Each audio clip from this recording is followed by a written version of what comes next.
Okay. I believe we're on. It's delayed though. Yeah. Or let's see here. Okay, there we go. Hold on. Okay, now we should be good to go. Okay, there we go. Hi everybody. There's nobody in here yet. So I'll give a couple of minutes. Yes, it's just you and me checking the stream. Let me just. I can. I'm gonna do.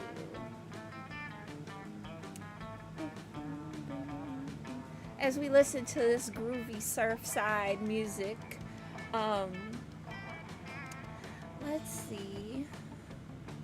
In the meantime, if anybody does come in while I'm doing this, hi everybody, it's me, KylaTea, and this was a long-awaited stream. I'm so sorry that it didn't go through the first time, but like I straight up blew a fuse in my house. Old house, old problems. That's all I gotta say. But I wanted to get this out before Pride Month ended because this was supposed to be a kind of like a donation drive thing. Um, I do have a list of the Pride organizations that I'm going to put in the chat. It's a document that I made. So they're mainly like local Chicago based Pride groups. And please feel free to donate if you can. And once again, kind of like everything else throughout the year, it's not just a one-time thing. If you can donate throughout the year, please do. But other than that, thank you for tuning in to this stream of Monster Prom. And I have a very special guest. If the guests would like to introduce themselves, that's you.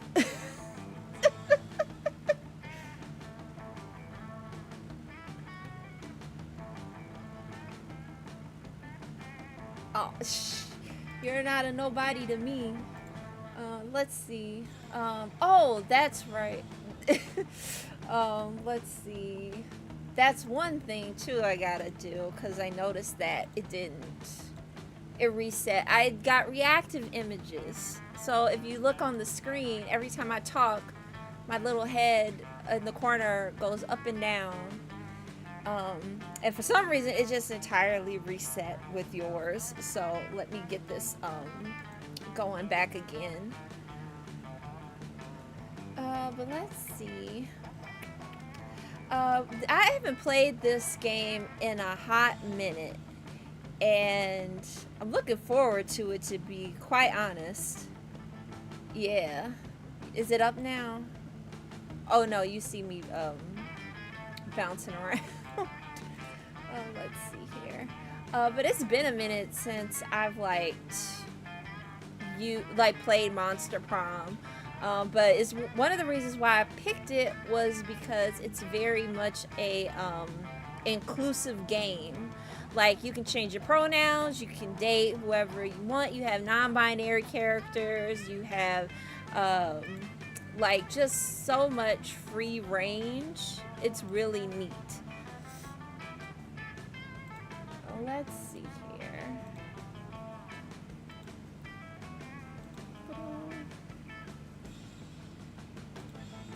Oh, there you go. Why did it change it to you? Ah. Okay, there we go. Yeah. Alright, let's see. I'm not sure. I'll figure it out later. But as we wait, let's see. How has your June been so far?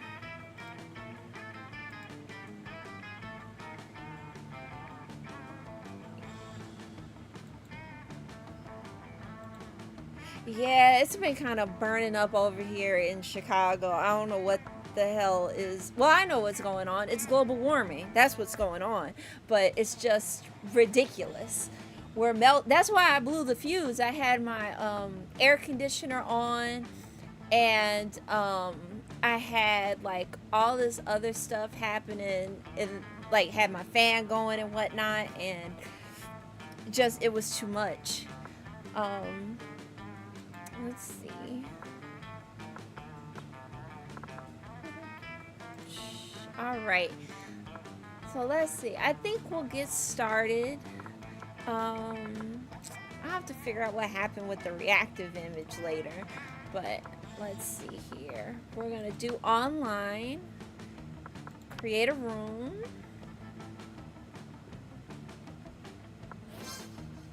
All right. So ID to join is 103.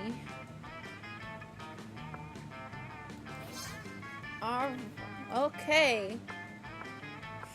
I'm ready.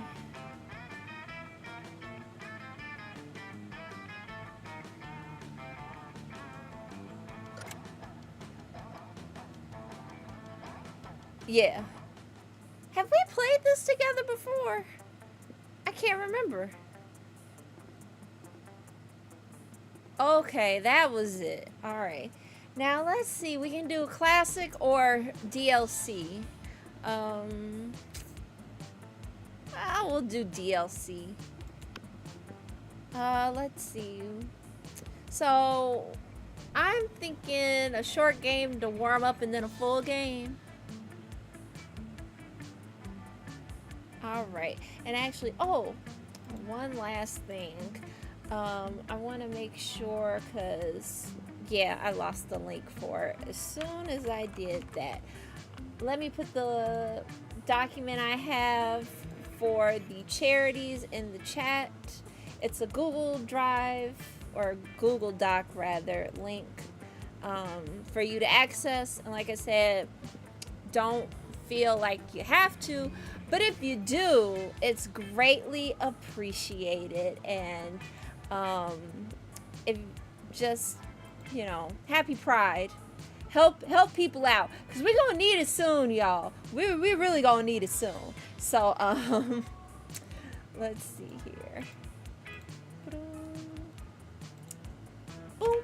All right, there it is. It should be available for everybody to view. If not, let me know. But all right, short game. Spooky high school, the sweetest years of our lives.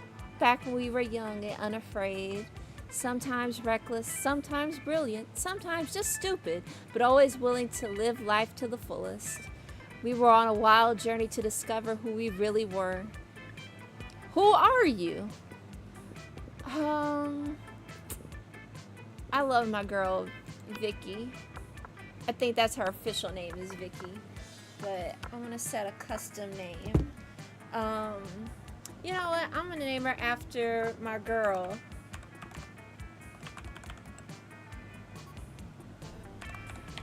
Oh damn! I can't put the whole thing. I was gonna put Megan the Ghoul, but all right, we'll go with Megan. Pronoun she her. Let's go.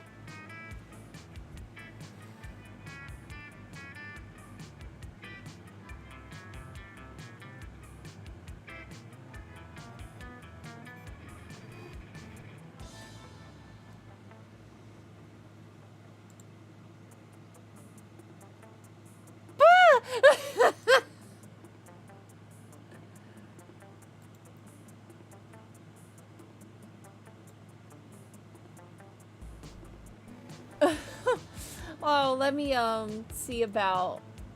Let's see here.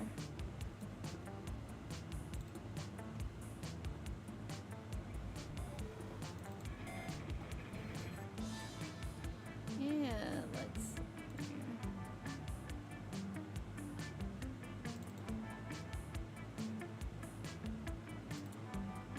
here. Here, let me see.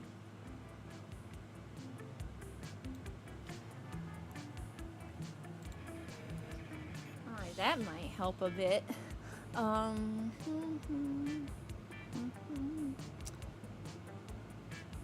Let's see, and I'll check here to make sure that all the volume settings are okay. I hope they are. I checked it. Oh, it can hear?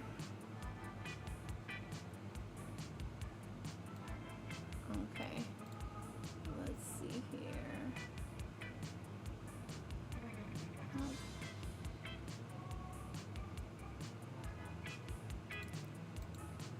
let's see about that. Hopefully the sound problem won't stick around. I swear to God, every time. Let's find out if I'm out of the void yet. Okay. Yeah, like every time I end up doing this, it just, the sound will always have a problem, and I don't know why. It like just resets every single time. Mm-hmm.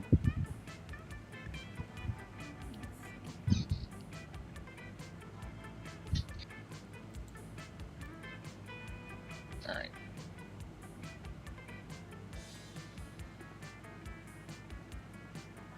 You know what? I'm gonna unmute it on my second monitor.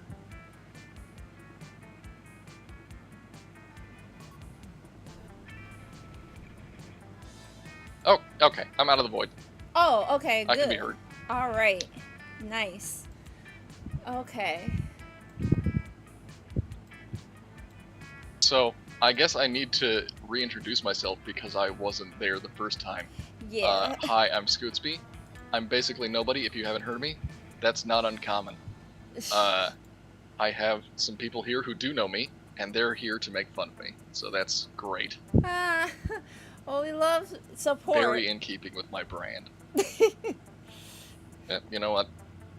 Let's go with the mirror. Because I accidentally clicked on her, so why not? Here we go. Oh, yeah, that's normally my go-to.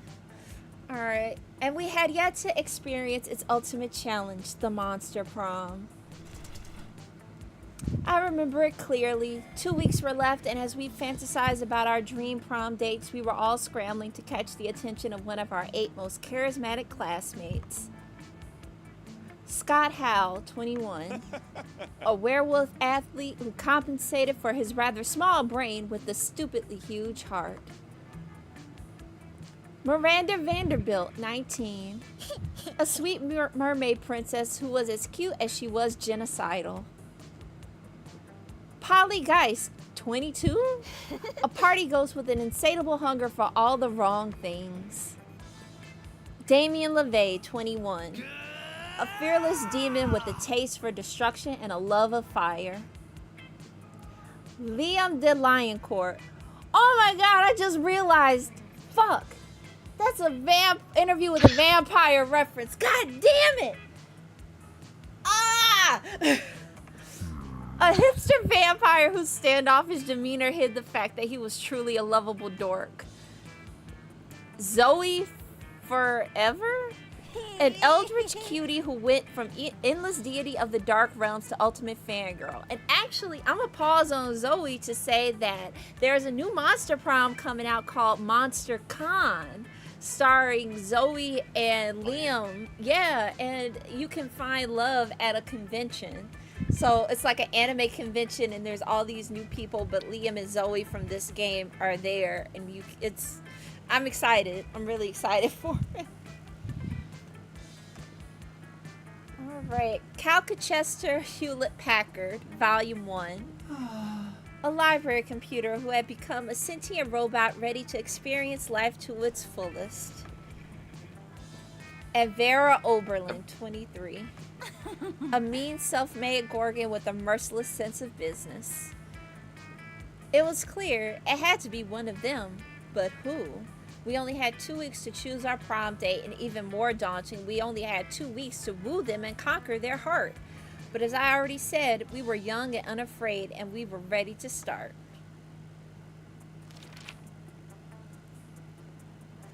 Hewlett-Packard's name reminded me. My first computer was a Packard Bell. Before, I assume some merger or another. I had a compact computer. I can't remember how to pronounce it correctly, but that was mine. All days, all minds are rotten, but they are rotten so many different ways. You know what? I remember I went to a con when this game came out. It was still maybe about a year or two old, and this one person who was dressed like the shopkeeper was handing out floppy disks to people because I guess they figured out how to program CalcuChester on the floppy disk. And oh damn, yeah, and I still have it. I need to find my old computer to read it, but they were like, yeah, I found these things back in the back room and I didn't know what they were, blah, blah, blah. And my back hurt hearing that. I was like, oh, God. Age. You don't know about DOS interfaces? Oh. All right. One day you wake up and you swap bodies with your mom in a very 90s film fashion. What is the worst thing that could happen? She's killing her lifelong rival while in my body so she can frame me for the murder. She's messing with my Spookify playlist and putting all her trash metal on it. My mom's such a metalhead. Hey, wait, that's nice. That's not the worst. She's meeting with all my friends and actually being more popular than me. I gotta say, the framing for the murder would throw me off. Yeah.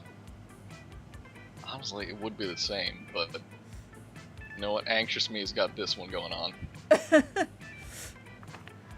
What would be the coolest prize you could find in your box of cereal? A tiny piece of sharp metal so every scoop will be full of thrill and danger. A sample of a more nutritious breakfast option so people are encouraged to stop eating that colorful crap. The phone number of that sexy tiger on the front of the box. He's so passionate about breakfast and health that he's surely also a great lover. Hey, now, I'm pretty sure Kellogg had to issue a statement about all that now. I have to say that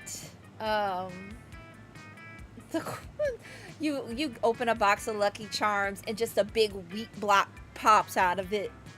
Like, Enjoy your Weetabix. Yeah. Like, when I actually saw what a real shredded wheat like cereal looked like, I was like, oh, it is just a big block of shredded wheat.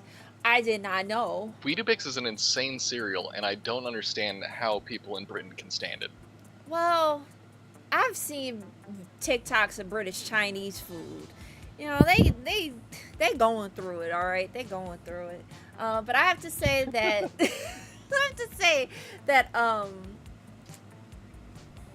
so Kellogg can get mad at me. I'll go with this.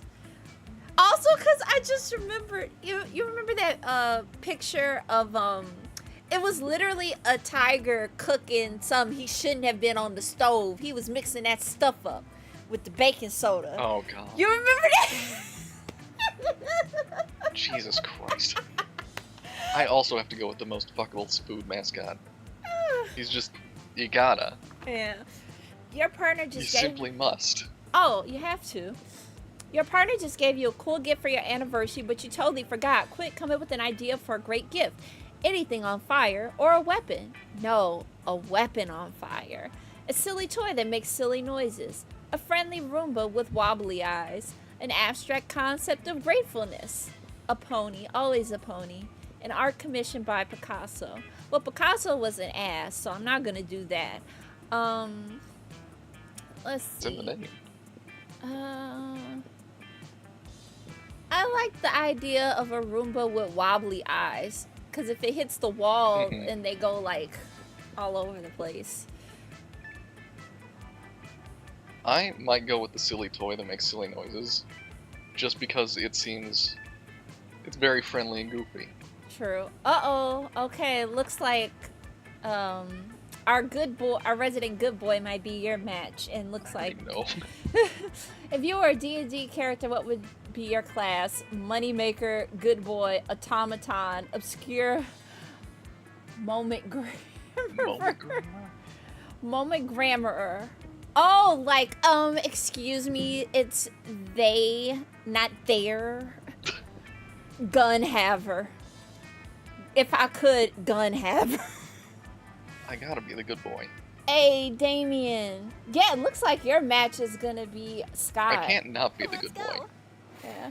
I mean, it's kind of like... Even playing Baldur's Gate 3, doing a Dark Urge, I'm like, I can't let it win. I know, but see, I'm kind of like if I had to do a mod, like if Baldur's Gate 3, I'd do like the Give Astarian a gun mod.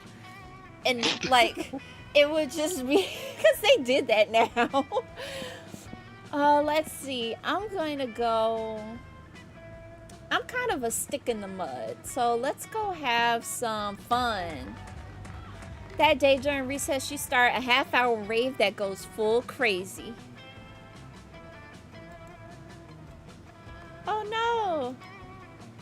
There we go. Lost connection for a second. You have no idea how it escalates so much, but at one point there are like 300 people. Someone summons demons from a nightmare dimension. The consequences might distort the fabric of reality itself, but who cares? It's a rad party. You gain 2+ fun.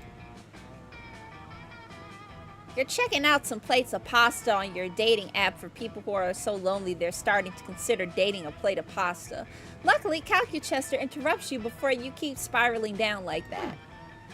There you are, Megan. I was about to engage into a complex plotline protocol, but I was worried I might fail at it, and then it came to my mind. Megan is proficient at shenanigans, so I thought that if you were okay with helping me, it would be cool. You can tell KylaTea that you're in. You can also tell him there was no need to use air quotes for cool. I am happy. Whoa, I'm already learning stuff. Exciting. So here's the thing. So far I've been enjoying being alive, but recently I've started to question myself. Am I doing life right? Am I good at living? Man, I asked myself... That's the adult experience. I know, I asked myself the same thing. I do not know. All of this is so new to me, and I might be doing it all wrong. So I wanted to consult some expert living organic forms so I could crack the correct formula of existence. Yikes! Oh, don't make that face. I'm not consulting you, my friend. My data shows you tend to answer questions based solely on how likely the answer will lead you to dating your classmates. It is valid to me, but useless for this endeavor. But my data also shows you excel at wacky misadventures, so you might prove a worthy partner for this. But no, I thought the best course of action would be consulting the two organic living forms that were key into turning me into a sentient being. If they push me into life, they surely have to be plenty wise. Look, there they are now. What's up? Oh no! I forgot! That's how he came to be. Shit. What's up, Cal? Hello, fellow organic life forms. Hey, friend Scott and friend Damien. I am trying to solve the dilemma of finding the meaning of existence. And since you brought me to existence, I thought you might know. Fuck yeah, we know. Do we? Yeah, Scott. So being alive is like being this orange. Damien pulls a slightly squished orange out of his pocket. Ah. Oh yeah, you need to be like the best orange ever? As long as you're not a lame banana. So you need to win the game of life, but while being an orange. And remember not to be a banana, Cal. Also, if you think it's very important to be super high on vitamin C if you want to rock it being an orange. That way, you can be the best orange ever. Yes, yes. You can also bring destruction to all the other puny fruits. I am honestly having a hard time following your line of thoughts, my friends. That's because you don't have to follow us. You need to follow the orange. Or are you supposed to be the orange? Fuck. This is clearly going nowhere, and these two are not the best at metaphors. It's apparently up to you to lead them into building a valid life lesson. But how? Oh God. We're talking a lot about what this orange is supposed to do or supposed to be, but have we asked the orange how it feels? Eat the orange. Hungry. At this point, I'm like, eat the orange. Cool. Oh, that was bold of me. No, poor orange. So even being a very good high vitamin C orange, this orange couldn't stop its demise. Why is that? Oh, I know. It was because the orange was alone with no orange friends to help it. It's like sports. No matter how good you are, you need a team. I'm pretty sure there are a bunch of sports that don't require a team, Scott. Not the sport of life. True greatness is achieved by having a strong team around you. Also, if a sports person wins and nobody sees it, is it a real victory? Your metaphors seem to be very inaccurate and very sports related. Is everything sports? I mean, I love sports, but I'm not sure if it's everything. What else do you love, friend Scott? He loves howling, apparently. I love watching the stars. They're so shiny and nice. I wonder if there's a sport about watching stars. There is not, but there are a variety of hobbies and jobs related to the observation of the celestial bodies. I love bodies, and I love stars. It's true that sports are cool, but not everything. I can print out some information on stars for you if you'd like. Wow, thanks, KylaTea. I'm so excited about this. I'm very bad at the sport of reading, but I will give my very best. I'm bad at the sport of reading. Oh my god. Somebody get him some Hooked on Phonics. KylaTea prints out some astronomy info and Scott leaves, reading all the papers very enthusiastically. Very interesting. Maybe existence can be about more than one thing. Maybe it is about exploring everything in oneself, to discover new things and to be passionate about them. I am happy. Wow, friend Megan, we've gathered very useful data. I have high hopes for this wacky misadventure. Should we engage in high-fiving? KylaTea has also gathered lots of data on how to high-five. His high-five is so efficient you gain +2 charm and plus boldness from it. All right. It's gotta be one of them fancy high fives that I don't know how to do. Yeah. That's some twirl around. And I think I'm gonna go to the... gym or auditorium? I'm gonna go gym. That day, an epic dodgeball match takes place. Everything seems lost, but you deliver an inspirational speech that fuels your team's spirit, leading to a spectacular comeback. You're clearly a natural-born leader. You gain +2 charm. Woo! Their charm is off the hook. After a fearsome battle, you find that you, Vera, and Scott are the sole survivors of a bloody and terrible dodgeball match. God damn. Damn, are we the only ones alive? Shit, I can't afford to lose. I don't want that on my academic resume. No, not losing. Losing is, like, not a good thing. Oh, he's here. The most fuckable food mascot. Don't worry, Scott. Losing is like winning, except it's losing. Not sure if I should feel worried or relieved. Worried, Scott. Losing is bad. A loser Scott is a bad Scott. I don't want to be a bad Scott. Then what we need is a fast way to turn this game around. There's no way to win this dodgeball match unless we completely change the rules of dodgeball as we know them. Time to unleash your sick acting skills. Pretend you've caught a disease to stop the match. Fuck it, we ball. Yeah. You swiftly flee to the International Ministry of Sports and start a complex legal process. After an absurd whirlwind of legal action and bribery, you finally drastically change the rules of dodgeball. You go back to high school, and the new rule set favors your team in incomprehensible ways. Scott, you focus on catching the blue flamingo to gain 50 more points. Gotcha. You two dance the tango so we can win this thing. You dance all the right moves that officially end the match, way ahead of the other team, who are still combing the hair of their team llama? Alright then. Well, I have no idea what just happened, but according to this rulebook, you won! Holy cow, kids. I don't remember any of these rules. I guess my memory lost to remembering stuff. Don't worry, coach. Losing's like winning, except instead of winning, it's losing. That's right, Vera. And if you learn that, it means I've won at the ancient sport of teaching. Who knew that subverting the rules of a sport was that easy? We live in a wonderful and twisted world. You end up reverting the rules back to how they were before, but boy was that fun. You gain +2 creativity and +1 fun. Wow. And all it was Trade places! Alright, decide player order. Challenge or random? You wanna do a challenge? I think with two people it's just easier to do random. Random? Okay. Yeah. If it's more than 2, I think the challenge gets to be fun, but otherwise it's just like, if I remember right, it's... oh yeah, because it's majority you basically roles. you have an improv prop and you decide who's better. And it's just not great with 2 people. Yeah. Alright, let's see here. It's time for lunch. Let's go. Let's see. I guess since I'm on this route, I will go sit with my boys over here. Although this table looks interesting as hell. I can only imagine what's happening. But friend Damien, I'm having trouble getting a positive ID on the objects in your possession. Would you declare their components? Oops. Sure thing, Robo-Bro. Robo-Bro. What I have here is a can of gasoline, a lighter, and the grin of a madman about to set a cafeteria table on fire. I comprehend now. It would seem to me that the most logical extrapolation is that you are about to set a cafeteria table on fire. Damn, KylaTea, how much plus smarts must you have to figure that mystery out? My intelligence cannot be calculated using your overly simplistic methods. However, my morality module indicates that setting a cafeteria table on fire is not within the bounds of acceptable school behavior. In fact, it seems to me in my metaphorical but not literal heart, excuse me, that it is not nice.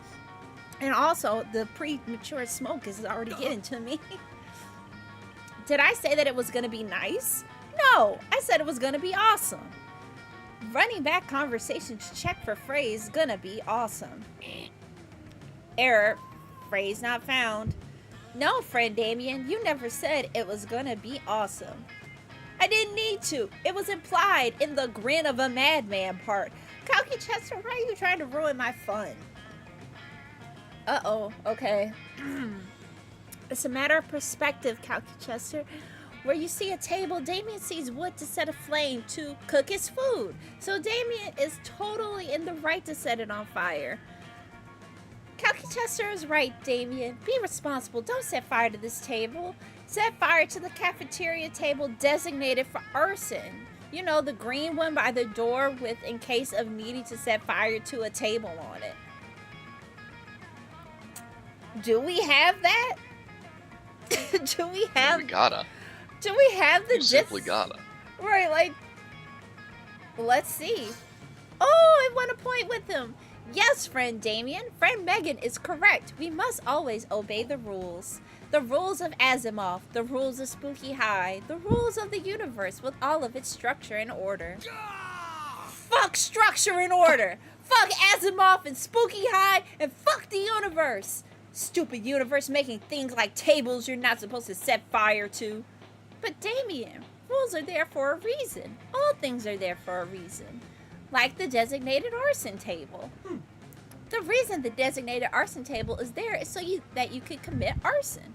But I don't want to commit arson that follows the rules. I want to commit arson that sets the rules on fire. But friend Damien, if you set this table on fire, surely Crazy Martin, the werebear janitor, will give you detention and you will set nothing more on fire for the day. Whereas if you set the arson table on fire, you may be free to set many more things on fire for the duration of this day and every day. Dope. I am happy. Thank you, friend Megan, for helping talk sense into Damien. I think we did a good deed here today. A good deed? At Spooky High? Perish the thought. Let's do this. I don't know who this is. Oh, that's the I'm shop. tempted, but I gotta go with Scott. Just Yeah. Pure himbo energy. You arrive at Scott and Miranda's table to find Scott happily chowing down. Miranda stares horrified at her tray. What's wrong, Miranda? Yuck. Isn't it obvious? Right here on my tray. Fish sticks. Yeah, Fish Stick Fridays. Isn't it great? It is not great, Scott. The fish are my subjects. This is clearly the work of the air people. What? Air people? Yes, do you not know of the air people? The merfolk's most hated rivals? Don't you read the news? Yeah, sure. Because I totally know how to read. What? Well, I must insist that you cease eating those fish sticks immediately. It is high treason. Oh. Oh, but I've been looking forward to Fish Stick Friday since last Fish Stick Friday. Are you sure I can't eat any? He's asking Miranda while holding a fish stick really close to his mouth. I feel like you've got a better answer to settle this argument. You blurt out, haven't you heard, Scott? Fish sticks make you worse at sports. They contain baldropanol and nerdaflavin. Fish sticks contain absolutely no fish. It's all garden snails and food-grade plastic. True, his balls are mostly microplastics by now. Yeah. Scott can eat as many as he wants. Hell yeah, dude. See, Miranda? There's nothing wrong with fish sticks at all. They're good and it's good for you. I suppose you're right. Perhaps this is not the air people plot I suspected after all. Though I am disappointed that so much plastic is being used in fish sticks rather than plastic drink rings to catch birds with. Don't forget about the snails. There's snails in it too. I would much rather forget about the snails, thank you. Woohoo! Does this mean you still don't want your fish sticks? Can I have them? Can I? Very well, you may partake. I'm not sure where my eating serfs have gone off to in any case. As you watch Scott chow down on his artificial fish fingers, you decide that both he and Miranda have weird relationships with food. Scott gives you a thumbs up while still munching those fish fingers. Aw. You helped him get a nice little bit for the day. Mm-hmm.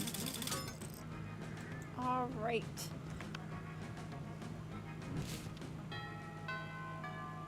Now we're off to learn. Let's go. I think I have to learn. Let me see. Actually, I'm broke. Okay, but she's there. Creativity is low as hell, though. So, I think I can do that in the auditorium. That day, while rehearsing for the class play, it's as though the muses themselves have descended to give you figurative oral sex. YouTube, don't take me down, please, for the love of God. I'm just reading the script. Uh-oh. It'll catch up. Don't worry. Right. Uh-oh, I lost the connection. Don't do this to me. I was gonna say, they found me. Okay, there you go. Okay, I'm like, they found me. Oh no, did they find me? It took down. There's another one. It's gone. Okay, there we go. I'm like, oh God, they heard me. Your performance is intense and inspiring. It will be remembered for generations, which is pretty rad by high school play standards. You gain +2 creativity. You promised yourself you weren't using that pasta plate dating app, yet here you are again. You can see how stupid the whole thing is, yet this plate of paparalde, I think is how you pronounce it, looks way more delicious than loneliness. Farewell. Hey friend Megan, what are you doing? You throw your phone away so no one can see. I know, right? Look at the nerd. Oh, I mean, you could have told me nothing if you didn't want to talk about it. The question was a mere protocolary tactic to engage in conversation. What I really wanted to ask was if you're up for more wacky misadventures searching for the meaning of life. Yes or no? Wait. We couldn't help but listen. Are you looking for the meaning of life? Yes. Then look no more. Oh, friend Miranda and friend Liam, are you providing insight on this thorough, very weird, and probably inaccurate metaphors about oranges? What? No, life should be like art. Yes, I very much agree. Explanation value, useless until more information is provided. What defines art? Well, art is an expression of oneself that inspires to explore the monster condition through the embodiment of specific aesthetics that define the artist's worldview. At its peak, it achieves universality, while also being the most personal and individual form of expression. A big middle finger from the artist to the status quo, as it ignores any convention or preconception. That's a very wordy definition, Liam. Don't listen to Liam, he uses too many words. How majestic. My favorite statues, paintings, and books are all the ones that are dedicated to me. So it's clear that art should be about me. None of those definitions build a clear parallel that throws light over the meaning of existence. Liam's definition of art revolves around exploring the monster condition, therefore the meaning of life. It creates a paradox, not optimal. And Miranda's definition states that the meaning of existence is Miranda? That sounds about right. Conclusion not satisfying. No way. You're all about satisfying your classmates. Hey, you just need to push one of these two into further reflection. Push them. Miranda's dressed like Daisy from Super Mario. Oh, she is. I didn't even notice that.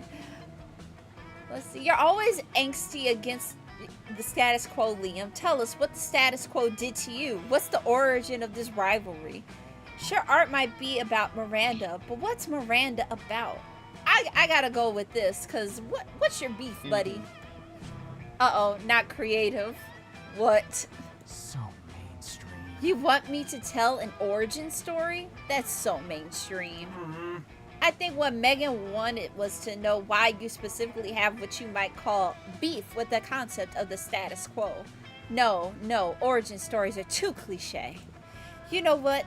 You know what's not that cliche? I have the suspicion we won't want to know. So authentic. A bunch of rabid eels. Assessment. Bunches of rabbit eels are effectively not cliche, but the uncommonality of it is probably due to the fact that it is a very, very bad idea.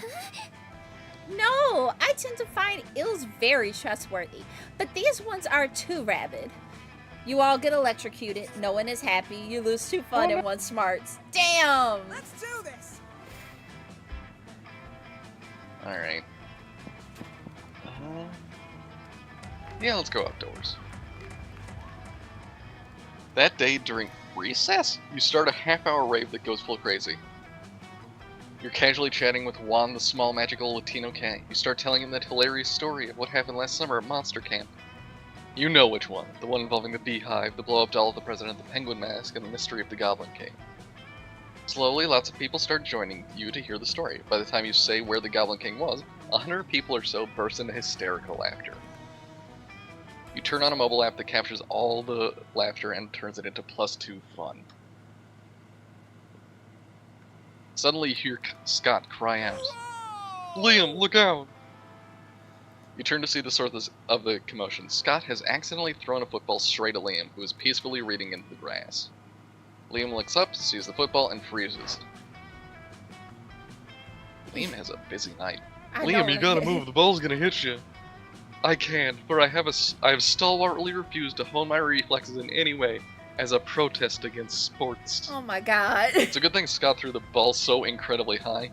It means you still have a few seconds to act. How will you avert this calamity? Try reasoning with the football? Oh my Or god. throw yourself in front of Liam in a heroic slow-motion rescue maneuver. Oh my god. Are you gonna try to reason with the football? Are you gonna like? It must respect. It's gotta respect facts. You gotta know. Oh my god. Oh, it You worked. calmly step between the ball and Liam and give it a lecture about its current path in life. The ball reconsiders its choices. It only really became a football because that's what its parents had wanted. Now that it's stopped to think about it, the ball realizes what it really wants to be: a Broadway star. It flies to New York and starts going to auditions, and doesn't hit the big time? Of course not. It's a football. Don't be ridiculous. Wow, you really got quite the silver tongue. Silver? I'm allergic to silver. But I'm allergic to chocolate too, and I still eat it all the time. What? He is a dog, yeah. Sounds like your tongue might get a little more of a workout if you play your cards right. Ooh. You gain +2 charm and +1 creativity. You are one charmful dude, man. Uh-oh. Dan? Something. I'm really going for it. Right. Uh-oh, something happened to me. Let's go. Another weekend, another adventure. You are about to enter the swamps of despair in search of the destruction ruby when Scott stops you, probably for a much more urgent matter. Oh, Megan, I was just thinking about you and that time you were really, really good at dodgeball, Coach said. Remember?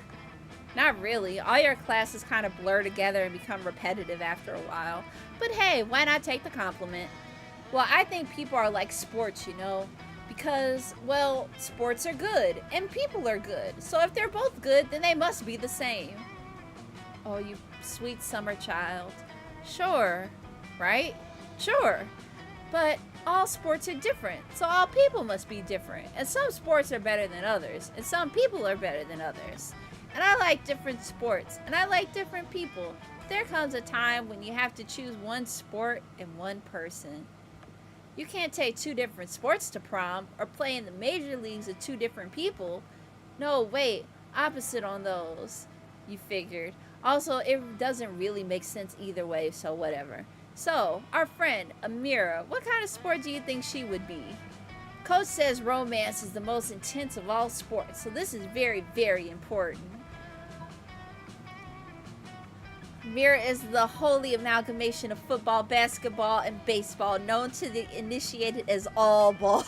All ball! All ball! You know what? I'm not gonna lie. I was like, maybe I need to nerf you a bit, but all ball got me. I'm sorry. All ball is too funny. I'm gonna throw you. Good. Yeah, I'm gonna throw you a bone. All ball. I've heard of all ball. It's the ultimate sport. You can tell because it has all the balls. You can dodge the balls, or kick the balls, or hand the balls, or foot the balls, or basket the balls. You can fry shrimp, you can boil it, you can poach it, you can bake it. If Amira is all ball, then she must be the best at being a person too. I'm so glad you told me, and I'm sort of surprised you've heard of all ball. You must be a great athlete. We should play sometime. Well, you're not sure about a great athlete, but you are definitely a great friend. You're welcome, Amira. You should make a balls joke, but you're way too classy for that. Ha, balls. You know what? You gain +3 fun for that. Nice. Nice. Alright, let's go.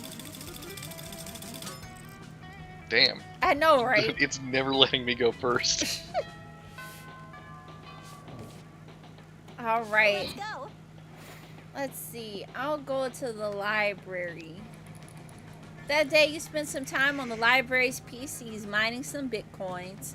This is supposed to have something to do with solving algorithms and the rise of cryptocurrency, but you guessed that nobody actually has any fucking idea how it really works. Anyway, you gain plus 2 bitcoins, which is equal to plus $2 million, which unfortunately is equal to 2 monster dollars, so plus 2 money. This group project is worth at least 30.6% of our grade, so I want you to focus. CalcuChester, are you good at math? Friend Vera, I am a supercomputer. I am made of math. Great.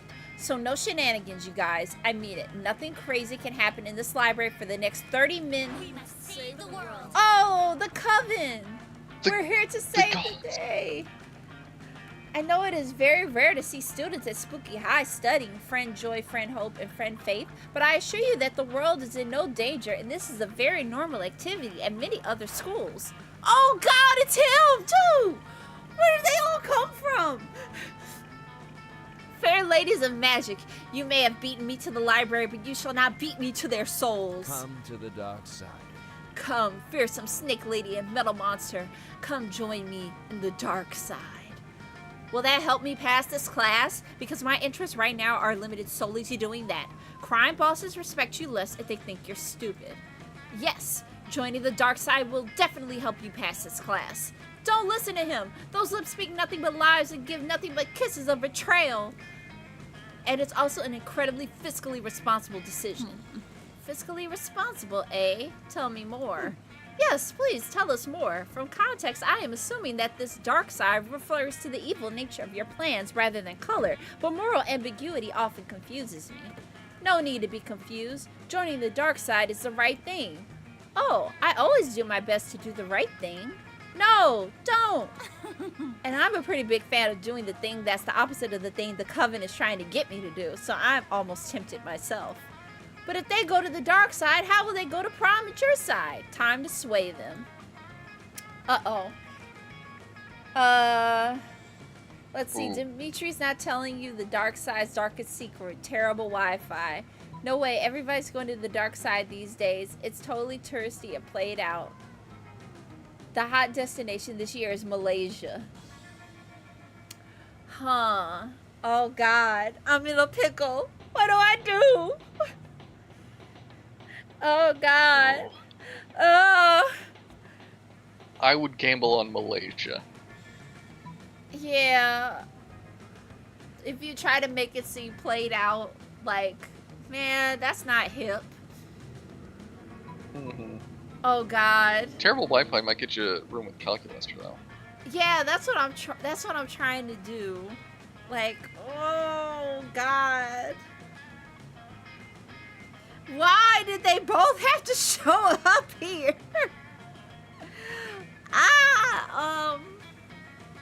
Jesus, what do I do?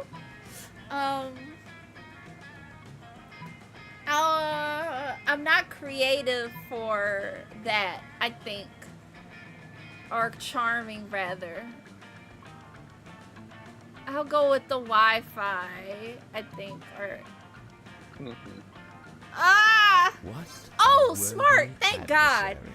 Indeed, our Wi-Fi, like everything else on the dark side, is the most terrible Wi-Fi imaginable.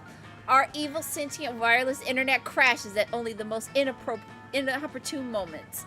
During the climax of your favorite show, when you're downloading a JPEG of a boob, when you're sitting on the toilet staring at your phone to avoid considering your many emotional issues. Yeah, that does sound terrible. It is! It's the worst! No, I mean, like, that sounds really actually bad and unpleasant. Oh, well, that's the point? Why would the denizens of the dark side intentionally subject themselves to poor Wi-Fi? This seems irrational. Wait, is the dark side just a shitty apartment with low-tier Comcast internet? It is, Fuck. isn't it? What Comcast called a stray. A well-deserved stray. Well, I mean, How many bedrooms does the dark side have, Dimitri? How many? 3! 3 bedrooms! But only 1 bathroom!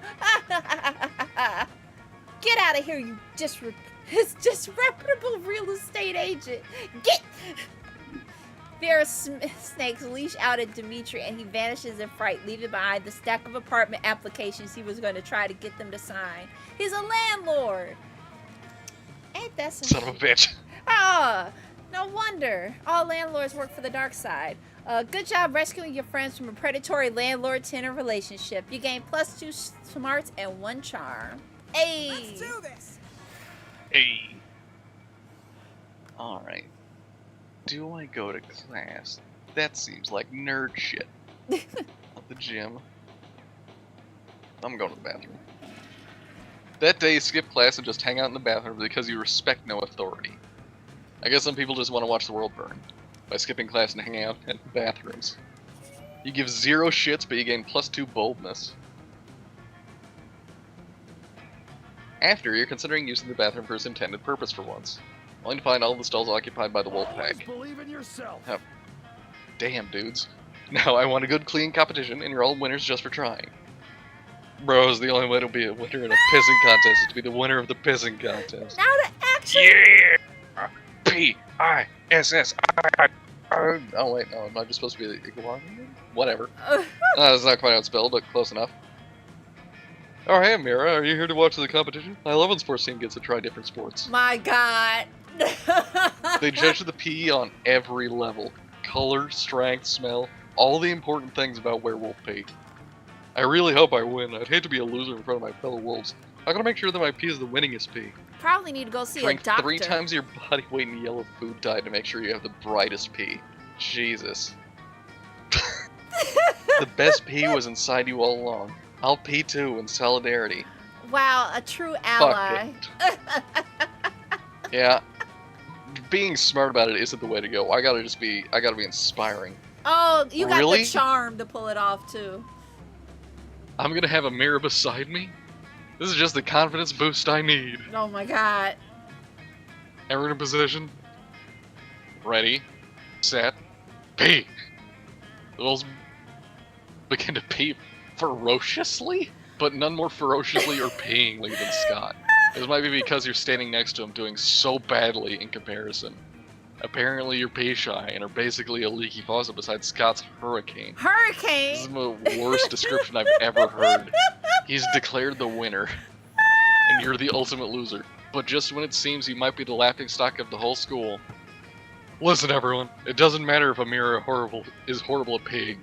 I may be the actual winner, but everyone is a winner in their hearts and in their bladders. Everyone applauds. Scott winks at you. It is the wink of someone whose friendship with you, or maybe more, is blossoming. You gain +2 charm and +1 boldness. You know what? This reminds Nuts me. charm. This reminds me of like a video that kind of went, audio that went viral on TikTok where it's someone doing like a Rouge the Bat impression, and it's like, "Ha, was that you in the bat? Like, were you frying chicken in there?" But no, really, you pissed really loud, and that's hot as fuck. Jesus I Christ. was like, what the fuck is this? I don't know why. But it's just so stupid. Look how hard I can piss. I'm going first, oh my god. Hey. Go for it. Go to lunch. Let's do this. I simply must take the table with demands. You sit down with Scott and Zoe, and just as Zoe cracks open the Tupperware she brought for lunch, you're not sure what's inside, but it sounds like it's screaming. Oh, Zoe, what are you eating? Is it pizza? I love pizza. No, Scott, it's not pizza. I'm on a special diet where I only eat Sanity.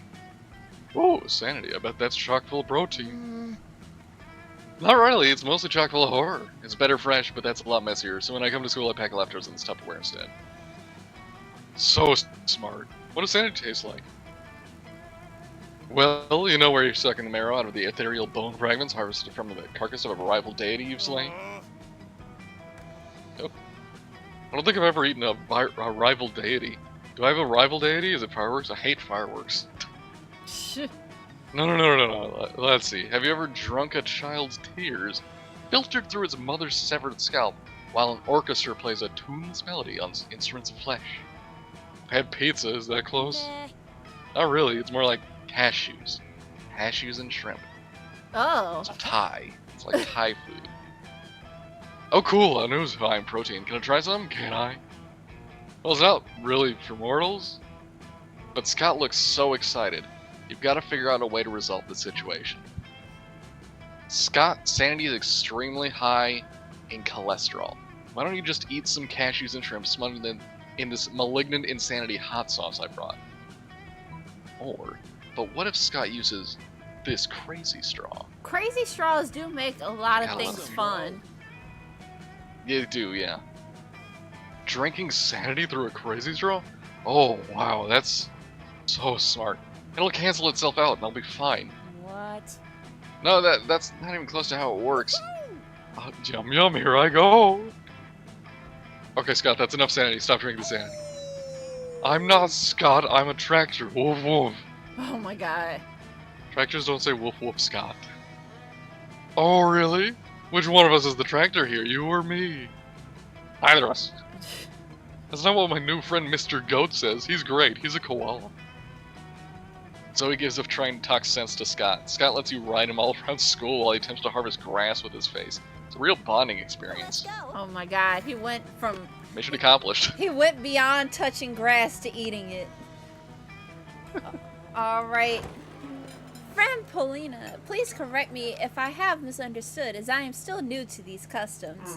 But it is my understanding that the cafeteria is designated for the consumption of calories by those organic beings who need them to live. Heck yeah! And these tables are to put up fermented calories in order to be consumed. You got it, little robot buddy! But you seem to be dancing on top of this table, therefore preventing your fellow students from using it for its designated function. Nailed it! And you were encouraging other students to do the same as confetti rains down from the ceiling and multiple disco balls flash blindingly. And your music is very loud, which is why you were shouting over it. Boom! See, you understand way more than you think. You're crushing it, like I'm crushing this rave. But from my understanding, the outdoors location is designated for raves. Cafeteria is for food consumption. Disrupting the ability to consume food in a space designated for food consumption is not very nice, and I believe you should stop. Well, I believe that that's lame and dumb, and I can't stop, and I won't stop partying, so I'm just gonna keep partying. They seem to be at a standstill. Time to step in and turn the tide. Polly should keep raving, CalcuChester. The raw intensity of this raid is powering the whole cafeteria by itself. Renewable energy, bitches. CalcuChester is right. We know you're all about throwing parties in ridiculous places, so why not find someplace even more ridiculous? Take this rave to Narnia. I don't think I have the boldness for that. I do have some smarts. I'll try this. Oh, I got favor with Polly. Polly's Damn. rave is generating electricity? Duh. This rave got all the cafeteria lights turned on. That's why they call it, wait for it, lit! Ay, I have in fact heard this terminology used by my fellow students, but misinterpreted it as a colloquialism meaning cool. Now that I understand that you are actually endeavoring to stop global warming by just generating your own electricity, I can appreciate the necessity of this lit rave. Woo, yeah, totally. That's what you said. You know what else stopped global warming? If you put that dick emoji on your screen and set the tone up for some really juvenile jokes. Like so. Oh my god, he did do it. Yeah! Bravo. That won't actually stop global warming, but using public transportation more and eating less meat will. So you make a mental note to do those things. Polly would love you even more than she does now, which is a lot because you just nailed that situation. Wow, I scored with Polly and didn't really mean to. And actually, I have to run real quick to the bathroom. Okay. I I need to go grab a drink. All right, everybody, we're gonna take a break real quick. So, let's see here.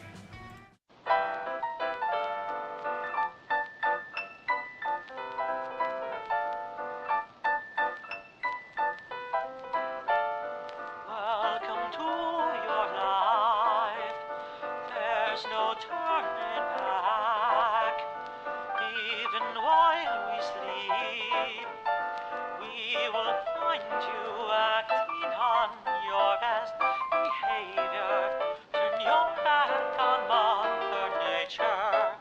Everybody wants to rule the world.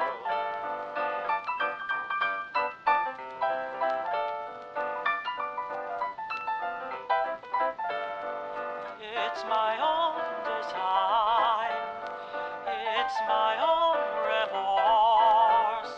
Help me to decide. Help me make the most of freedom and of pleasure. Nothing ever lasts forever. Everybody wants to rule. There's a room where the light won't find you. Holding hands while the walls come tumbling down. They do, I'll be right behind you. So glad we've almost made it. So sad they had to hate it. Everybody wants to rule the world.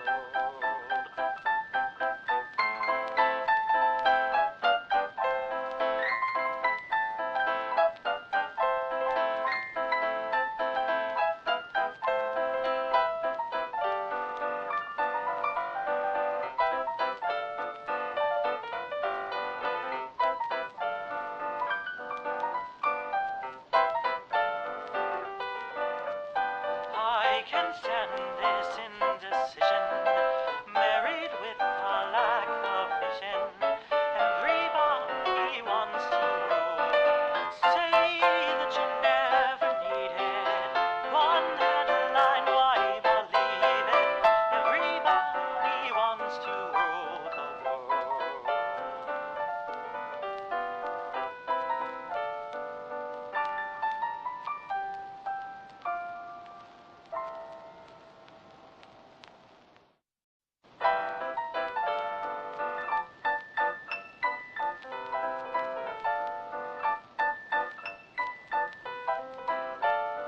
Welcome to your life. There's no turning back.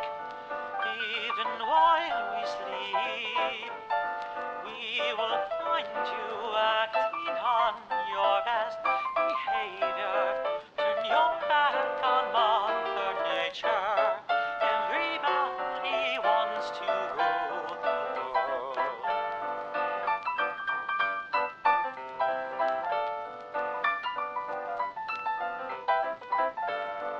It's my own design. It's my own remorse. Help me to decide. Help me make the most of freedom and of pleasure. Nothing ever lasts forever. Everybody wants to rule. There's a room where the light won't find you. Holding hands while the walls come tumbling down. They do, I'll be right behind you. So glad we've almost made it. So sad they had to hate it. Everybody wants to rule the world.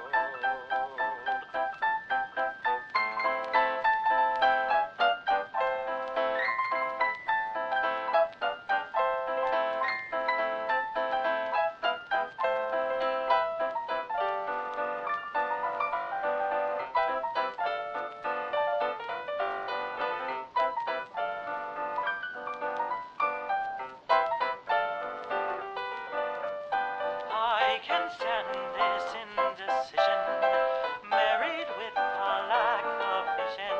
Everybody wants to rule. Say that you never needed one headline, why believe it? Everybody wants to rule the world.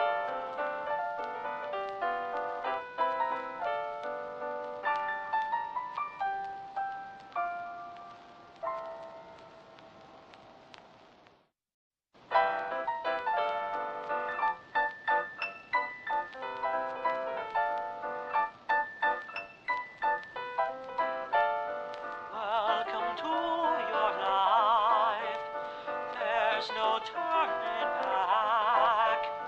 Even while we sleep, we will find you acting on your best behavior. Turn your back on Mother Nature. Everybody wants to rule the world.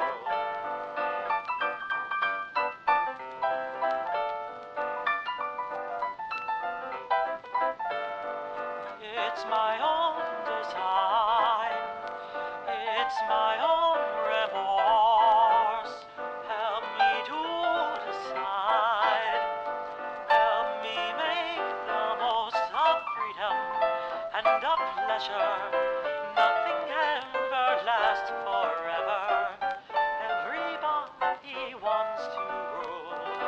There's a room where the light won't find you. Holding hands while the walls come tumbling down. They do, I'll be right behind you. So glad we've almost made it. So sad they had to hate it. Everybody wants to rule the world.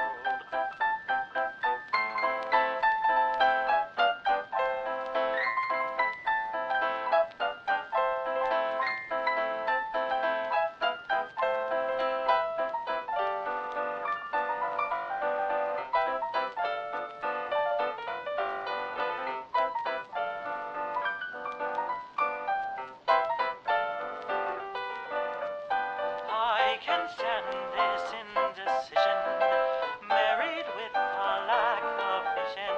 Everybody wants to rule. Say that you never needed one headline, why believe it? Everybody wants to rule the world.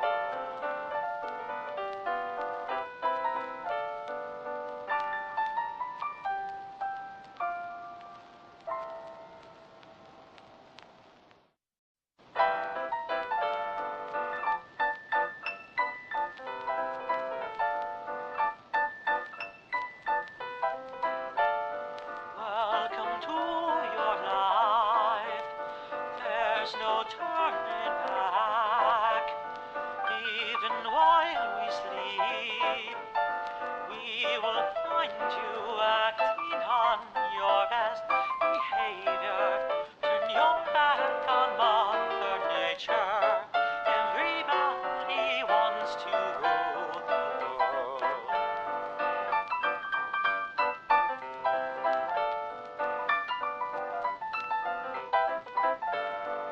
It's my own design.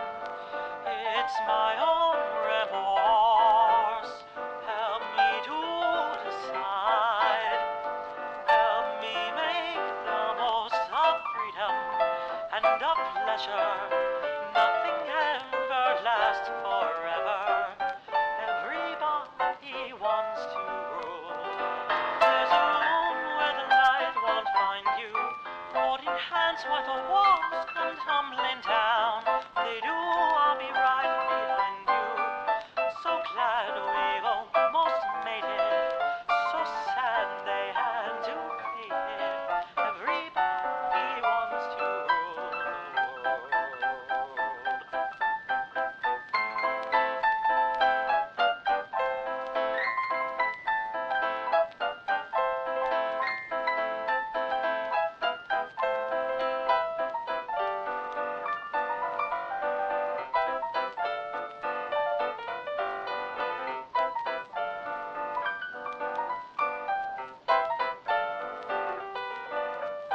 I can stand this indecision, married with a lack of vision.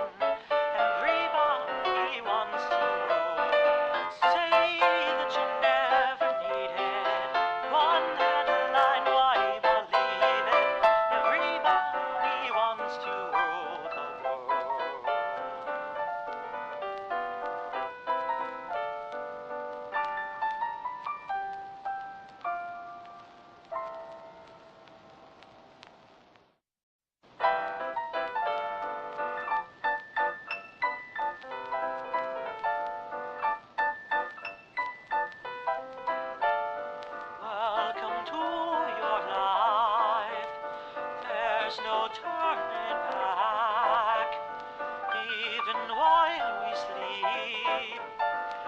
we will find you acting on your best behavior.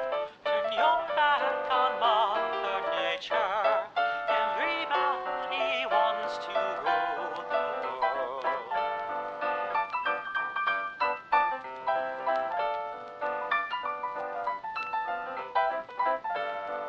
It's my own design.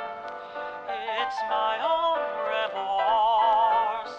Help me to decide. Help me make the most of freedom and of pleasure. Nothing ever lasts forever. Everybody wants to rule. There's a room where the light won't find you. Holding hands while the walls come tumbling down. They do, I'll be right behind you. So glad we've almost made it. So sad they had to hate it. Everybody wants to rule the world.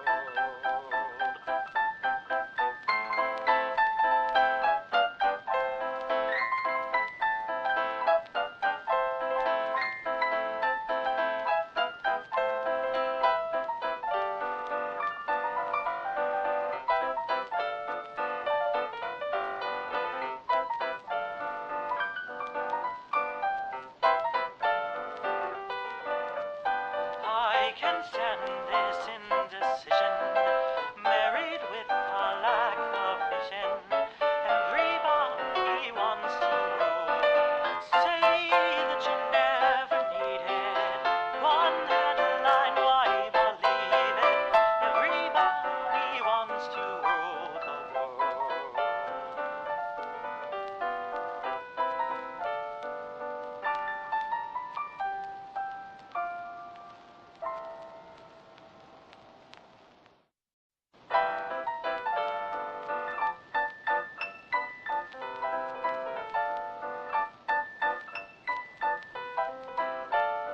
Welcome to your life. There's no turning back. Even while we sleep, we will find you acting on your best behavior. Turn your back on Mother Nature. Everybody wants to rule the world.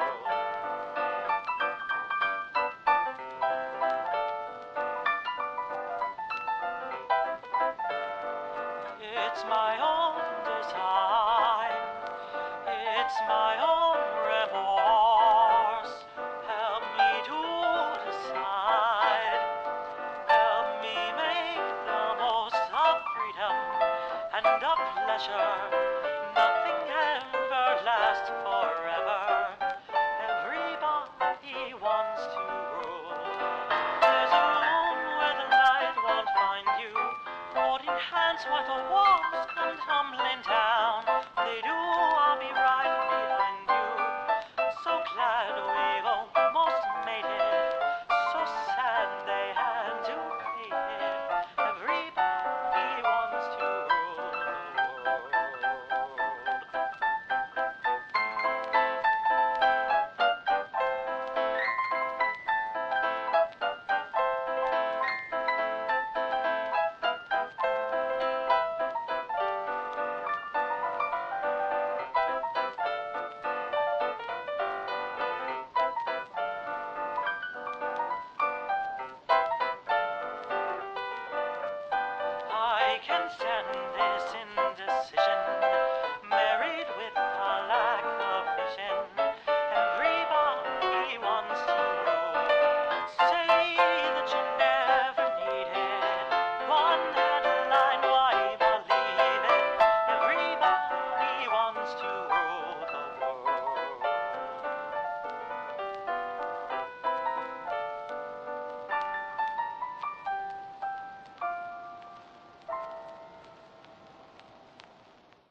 It's my own design. It's my own remorse. Help me to decide. Help me make the most of freedom and of pleasure. Nothing ever lasts forever. Everybody wants to rule. There's a room where the light won't find you. Holding hands while the walls come tumbling down. They do, I'll be right behind you. So glad we almost made it. So sad they had to hate it. Everybody wants to rule the world.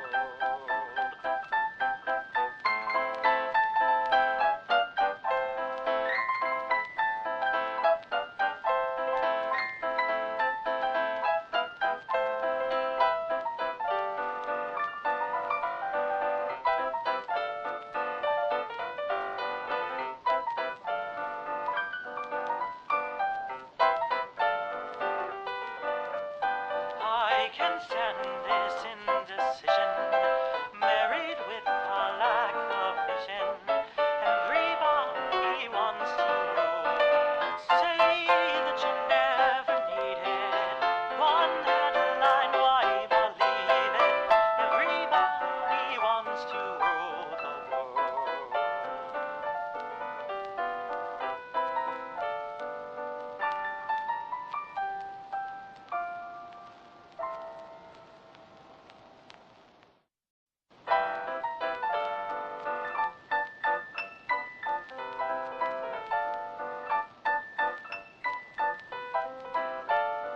Welcome to your life. There's no turning back. Even while we sleep, we will find you acting on your best behavior. Turn your back on Mother Nature. Everybody wants to rule the world.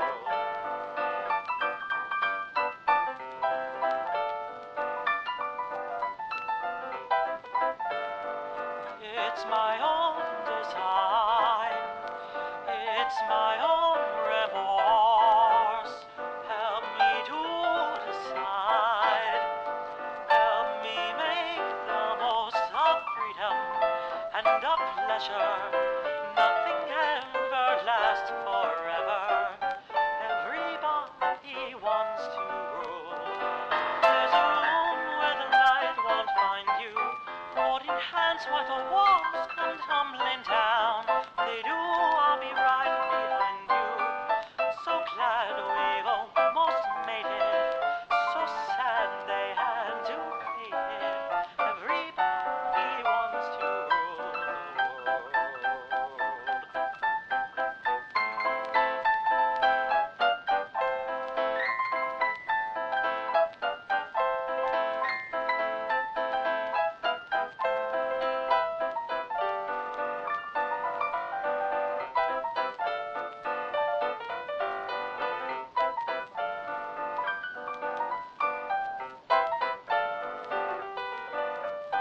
I can stand this indecision, married with a lack of vision. Everybody wants to rule. Say that you never needed one headline, why believe it? Everybody wants to rule the world.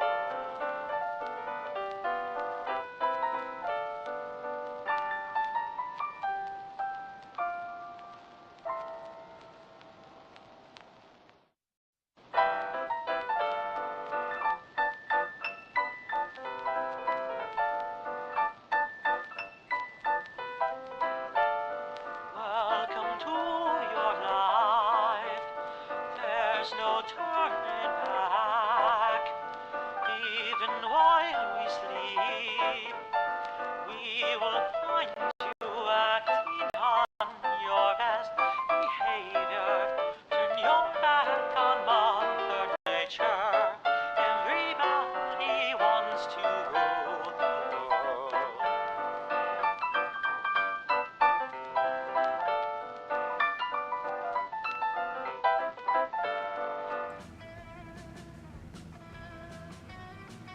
Bye, everybody. Sorry about that. I had to take a quick detour. Huh. Oh my god, I'm burning up too. It's too hot around here. We need the air. Alright, I'm back. Alright. Like I said, Why sorry. can I hear myself? Uh-oh. Okay, I'm good. I'm fine. Good? Okay.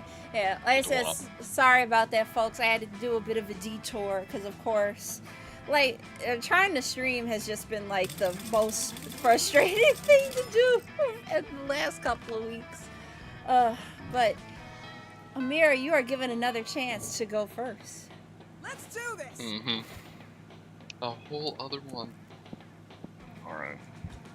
Do I bother with smarts? I don't think I do. I'm going to the auditorium. That day, while rehearsing for the class play, you do a terrific job at acting. You act so hard that some of your classmates in the audience throw roses at you. 7 roses to be exact. Damn, roses aren't a valid currency for stat in this game.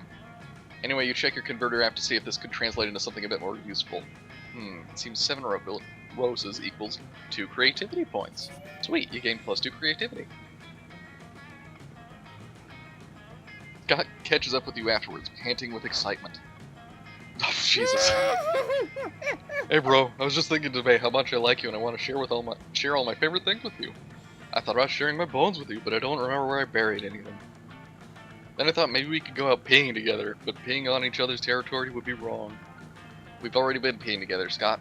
True. And I don't know how to share the moon, or even where it is right now. So I guess that just leaves my 2 favorite things in the whole world, cheerleading and sports.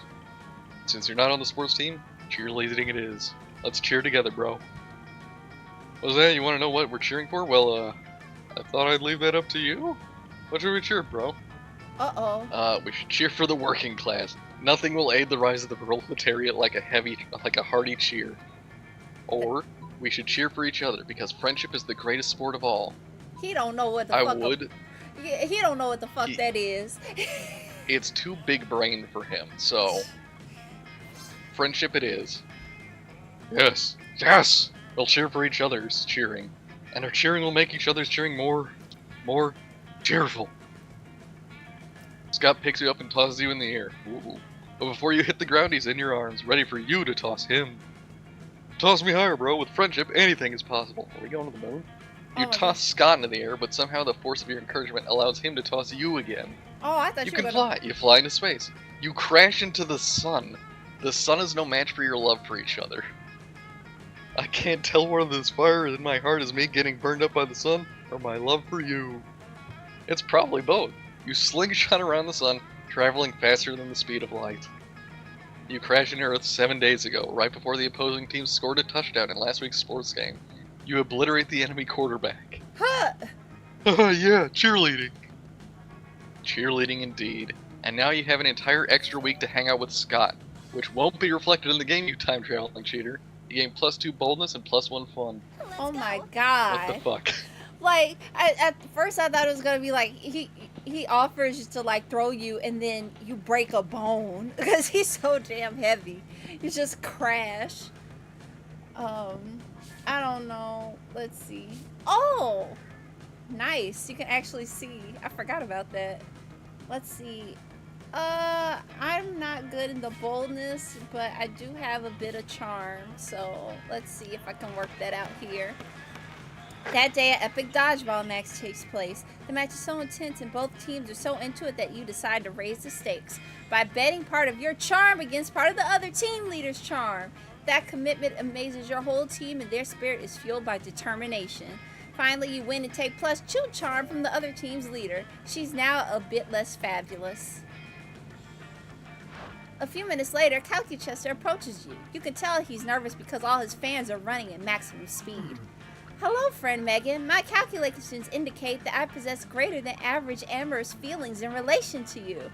I'm considering upgrading our relationship to more than friends. However, quantitative analysis of the relevant data pools indicate a disturbing trend. If a potential love interest cannot get along with their partner's parents, relationship success probably drops to 0.006%.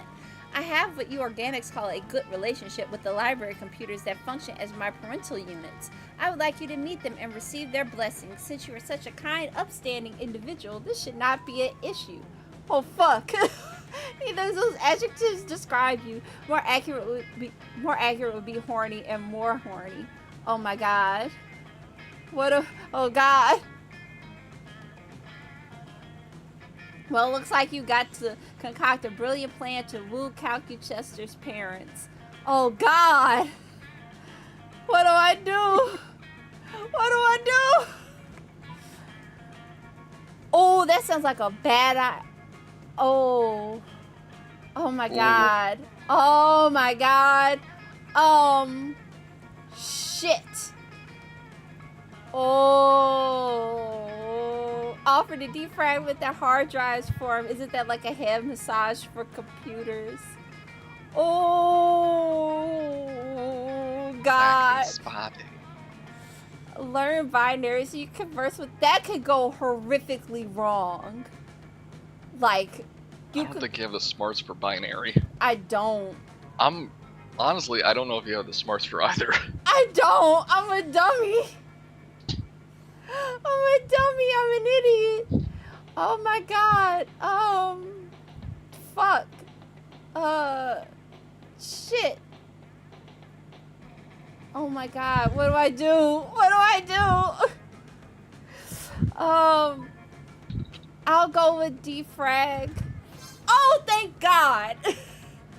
As soon as you arrive in the library, you ask Cal's parents if they want to defrag. They enthusiastically agree. You carefully back up all their memories, then start the defragging process. It takes a few hours to complete, which gives you and CalcuChester time to go get smoothies. CalcuChester just sort of pours his on his chest because he has no mouth. When you return to the library, goodness, it seems my parents were long overdue for a defragmentation. My analysis shows that they are now 37% less casually racist. Whoa. Jesus. And they no longer resent my younger brother for dating a new generation video game console. Perhaps you could defragment my hard drive sometime. This face screen, oh my god. God, just the penis. Just the two of us. The way CalcuChester said that makes you feel a little bit weird about the fact that you just did this to his parents. Oh well, you still gain +2 charms and +1 smarts. Whew! That could have went so wrong. All right, now's the chance. Ask out your good boy. Hey, bro. I gotta. All right. I mean, after all that, buddy, come on now. Mm-hmm. Let's do this.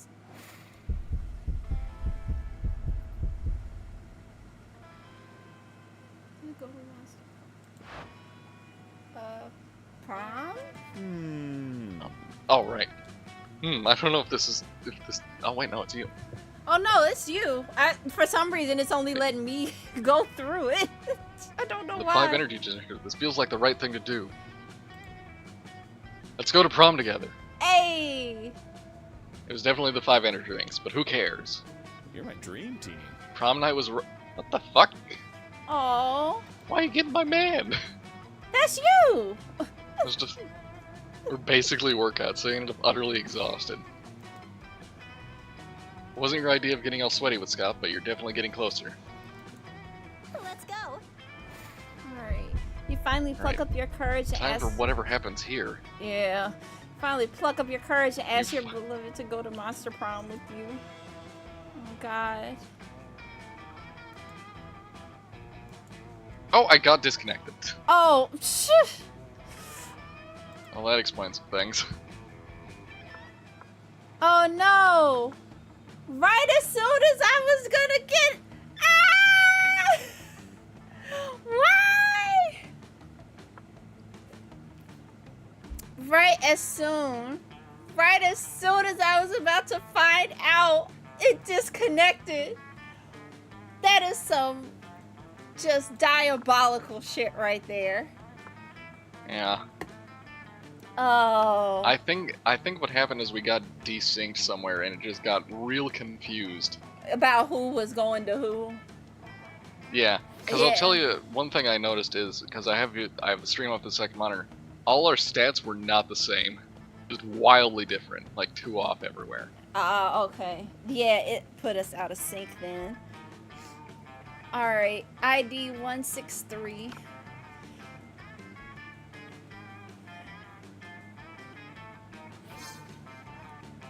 Okay.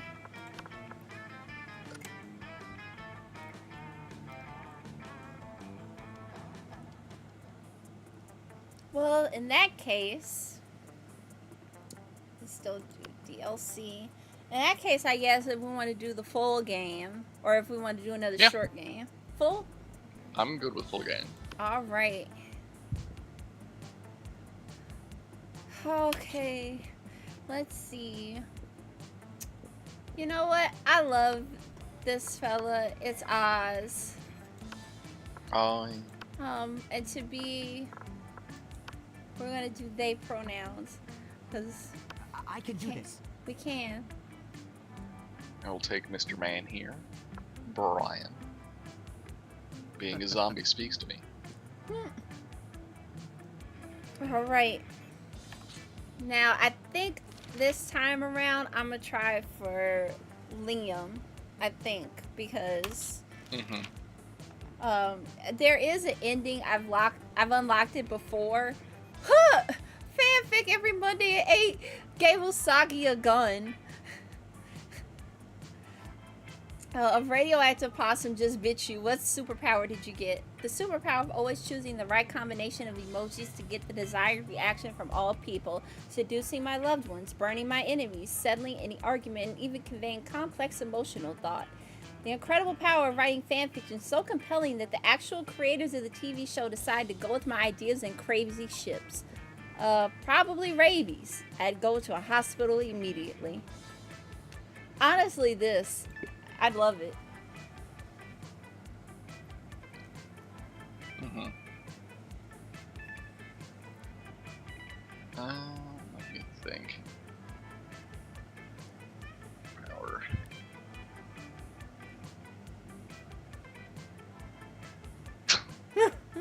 I'm gonna say Just rabies. It's Yeah. rabies. You're walking through the desert when you see a turtle on its back baking in the hot sun, but you're not helping. Why aren't you helping? No time, too busy twerking. Sound of my ass cheeks are just... I can't hear the turtle squeaking for help. Because that turtle owes me money. Because fuck turtles. Well, turtles didn't do nothing to me, but I have... Probably because he owes me money.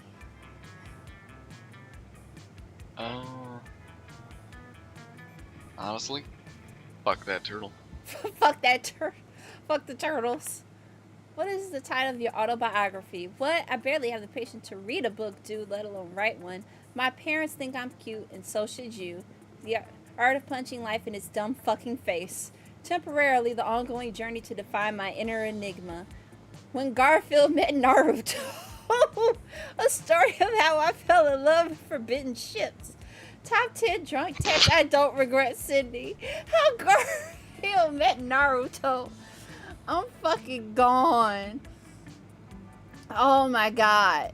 How Garfield met Naruto. Shakespeare Hemingway is quaking. Let's see. I want...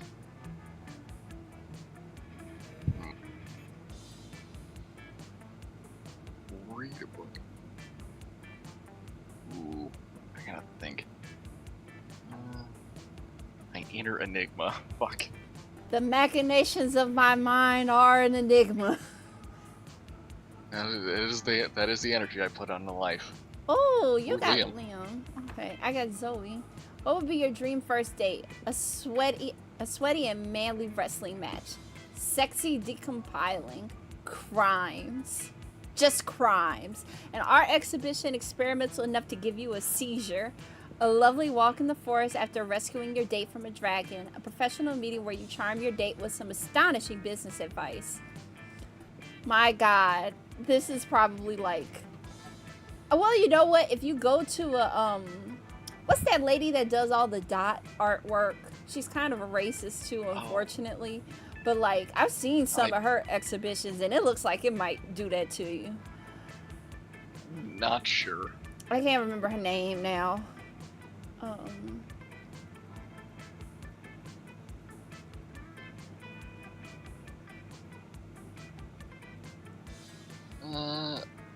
I'll take that seizure though.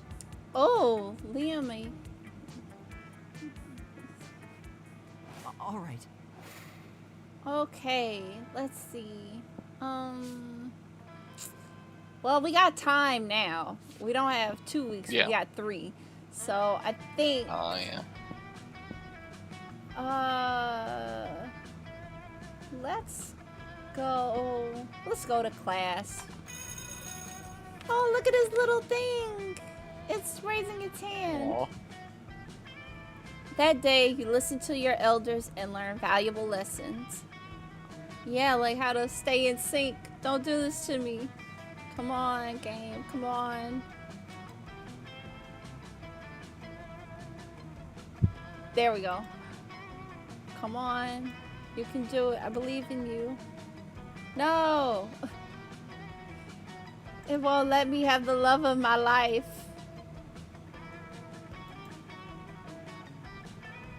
Please, I'm trying to romance the vampire. I have to do something until the new season of Interview with the Vampire comes on.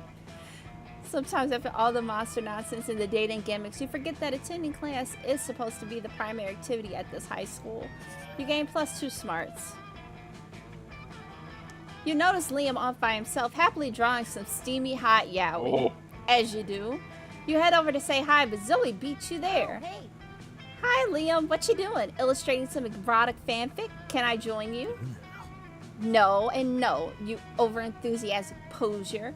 For your information, what I'm drawing is called yaoi, and it is not fan fiction. It is high art.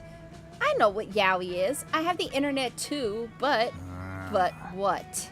Isn't yaoi kind of, problematic? Oh God, we're gonna go down the discourse? Really? Problematic? A thing that I'm doing? How could you even think such a thing? Well, I don't know. I mean, I posted some yaoi online recently, and some people got really mad at me. They said it trivialized authentic gay relationships or something. Oh God, it is the discourse. I just wanted to explore the sexual dynamic between Liam and Damien in comic form. Enough. Okay, first of all, that is my storyline, and you have no right plagiarizing it.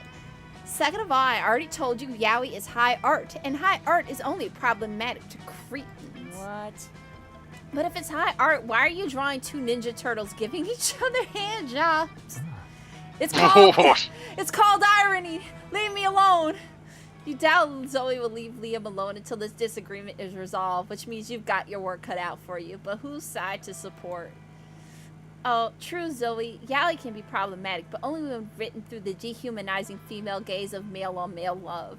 Liam's gaze is unapologetically male, so there's no problem, said some 14-year-old on Twitter, probably. Don't you see, Liam? Yaoi is the glutton of the art world. Wow, both of these answers make me feel really bad. Yeah. Like, the first one is like OG basic Tumblr discourse, and the second is just... it's just terrible. I gotta go with the first. Mm-hmm. Ordinarily, I eschew the restrictive concept of gender, but for the purposes of winning this argument, I will make an exception. Yes, I, a man, am immune from all criticism with regards to my yaoi. Sure, these Ninja Turtles may be giving each other hand jobs on this page, but look at the previous page.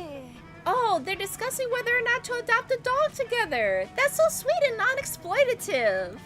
Wait, how did they go from dog adoption to hand jobs in one page? Male relationships are complicated, Zoe. You wouldn't understand. You're so right, Liam. Male relationships like the eldritch horror of the worm dimension are beyond mortal comprehension.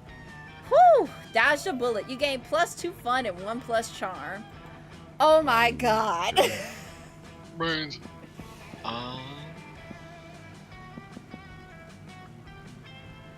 God, I'm smart as hell. We're both smart as hell. Jesus. Oh, well, he eats nothing but brains. He better be. Yeah. Let's go to the library. That day, you spent some time on the library's PCs, playing some good old online poker. Gambling seems like a stupid and dangerous decision. But who cares? This time it paid off, so fuck it. Game plus 2 money. You notice Damien and Liam arguing as intensely as they are stupidly. You're not unique, I'm fucking unique. You wish. I'm unique like a... Oh shit, I forgot to... Well, I'm unique like a snowflake made of flash frozen. Fuck you. I'm so unique, I eat garlic with every meal. Big deal, I'm so unique I've got a tattoo of the baby Jesus on my ass. Yawn, I'm so unique I let my victims suck my blood. Isn't that ironic? Weak. I'm so unique I go to church every Sunday. Hey, I'd do that too if I wasn't allergic. Would not. Would too. What a noob. Bite me, aloe turd. Ha! Don't tempt me, Mephistophaloser. This could go on forever, and if it does, you'll never get to smooch either of them. It's up to you to put an end to this debate once and for all. You suggest they decide the issue by number of Momentgram followers, or a tomb robbery contest? What the fuck? I'm gonna be honest, I'm lost. I don't know what to tell you. Yeah. It's a bad time for everyone, I think. God, rob a tomb or Momentgram? Let's see. Your boldness let's is pretty go. high. But Yeah. smarts are better, but I don't know what Momentgram would do. Yeah, I don't know what to tell you. Yeah, that's my thinking. It's like, what the fuck even? Just, who gives a shit? Like, Momentgram, what the fuck is Momentgram? Oh, Is that it's just it's like just made up Instagram? for the It's just made up for the game. Yeah. Yeah, fuck it. Just followers. Uh-oh. Sorry, what? Yeah. Yeah, I'm bad. What the fuck is that? I'm gonna throw out a guess here. Is that a social media network? What the fuck? He spends literally every afternoon in the cafeteria just taking food pics from Momentgram. He's just messing with you for the sake of winning this argument. Oh, that explains it. Listen, outsiders like us, we don't use social networks. We use anti-social networks. Like, see this one? It's called Loner. I've got 0 friends on it. Is that all? I've got -1 friends. Well, the last image I posted got over 1,000 dislikes. Oh yeah? Well, fuck you. You've clearly solved nothing. You decide to make your escape before you've caught in some kind of indie implosion. You lose 2 creativity and 1 charm. Oof. Damn. Well, it looks like you made some points with Liam, though. That was like... I Yeah. don't know what to do. It was a bad time. Alright. I have hearts with Liam and nothing else. Sure. Do I take it? No. I'm going. Fuck it. Otherwise, we're both just competing for Liam, and I need to find something else. You arrive at Polly and Vera's table to find them eating. Wait, both of them? Oh, yum yum, I sure do love food and eating. Look at this food go in me. Yes, this cafeteria's Sloppy Joe truly has a subtle flavor profile. Finally, you notice the cause of this absurdity. A well-dressed businessman sitting at the next table, watching both women intently. Oh yeah, I know you like this, baby. My eating is realistic and erotic. Be cool, Polly. The man wants to pay us for eating in front of him, not screaming about eating. Isn't that what eating is? I forget. While Vera tries to explain eating to Polly, the businessman shyly approaches you and gives a small bow. Much obliged, friend, he says in a soft voice. Are these 2 fine ladies your friends? I must confess that I have searched far and wide for a suitable candidate to fulfill my rather unusual fetish. Paying a student at a high school for monsters to eat food while I watch politely from a distance. He's like the Wonder Bread guy. Oh my god. But I find myself unable to choose which of these 2 beauties to hire. The snake-headed one possesses a certain grace. Yeah, pay me, motherfucker. Pay me to do a thing I was gonna do anyway. Honestly. But the same. translucent one has such passion. I don't even want the money. This is just fucking weird and I love it. In your opinion, the businessman finishes, which would be the wiser choice on my part? Honestly, both of them are really I good think- to go after, so it's all like... Yeah. Let's go with Vera, because I've got more money. I'm not very fun. The businessman strokes his chin and nods. You have a point, he says. The ghost only has the one mouth. Also, food seems to go right through her. This Gorgon, meanwhile, has countless mouths. Such value. Value is right, Purbo. 1,000 cash up front. You pay for all my meals and you give me your pants. Hell yeah. Holy shit, he's doing it. He's getting naked. Bear is able to convince the businessman to pay for a fancy dinner for you and her. It's a little creepy with him watching the two of you, but you get over it. All right. Hey, you got a free meal out of it. Fuck yeah. The cafeteria is in uncharacteristic turmoil. Ah, nah, it's always like this. Today the chaos comes in the form of cafeteria-wide food fight. But the denizens of the table at which you sit are less than impressed with the crazy goings-on. Can't someone take artsy photographs of their food in lieu of eating it in peace without Larry the Lich taking it right out from under your nose to throw it at Brad Braddington? Error, this is not the purpose of food according to previous data.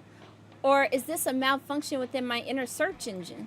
No, you're right. The true purpose of food is taking carefully arranged photos in an exhibitionist ploy to make your peers jealous. This is also not the purpose of food according to previous data. Besides senseless violence disgusts me, I am a pacifist. Running search for a pacifist. Definition found.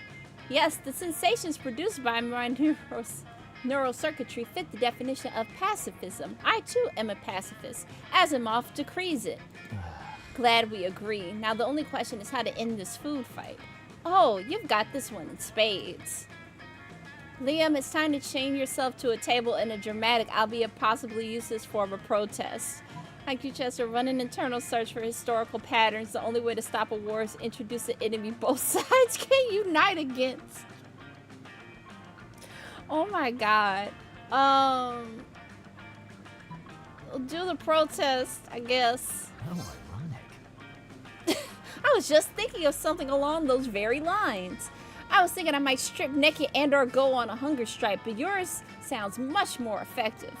Mainly because I already don't eat and stripping would just divert attention from the issue of the food war to my glorious naked form. Running an analysis on likelihood of chaining yourself to a calf table preventing a food fight. I don't need your calculations, CalcuChester. I only need spirit and belief. You help Liam chain himself to the cafeteria table. What's up? Sup, nerd? Toss some meat pie to the face. Boom! Chained to the table, Liam, of course, has no way of defending himself. Soon, all sorts of monsters are dumping all sorts of food all over his bound form. Ah, the sweet feeling of martyrdom dripping down my face. There is nothing better.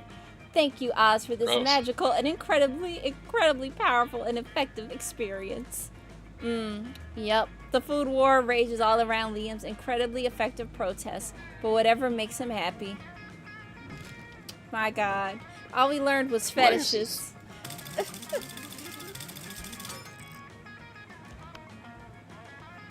Alright. The evening. Sure. I got something with the smarts, maybe. Smarts are money. I gotta do something. That day, the teacher is just tired of teaching, so she recurs to the classic technique of not giving a shit, putting on some kind of historical TV show for you to watch. What you don't expect is that it's super effective. God bless the golden era of television.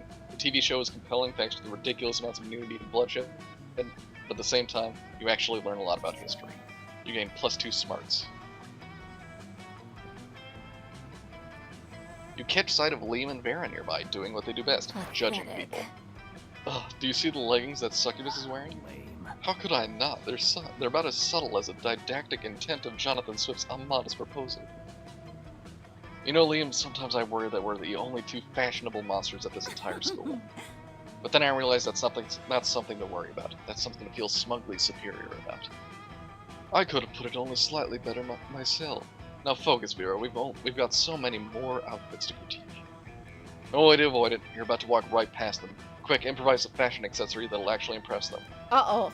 Put on the hot dog costume you keep in your backpack for emergencies. It's so ironic, Liam should love it. Strip naked, then tell them you're wearing fabric that only cool people can see.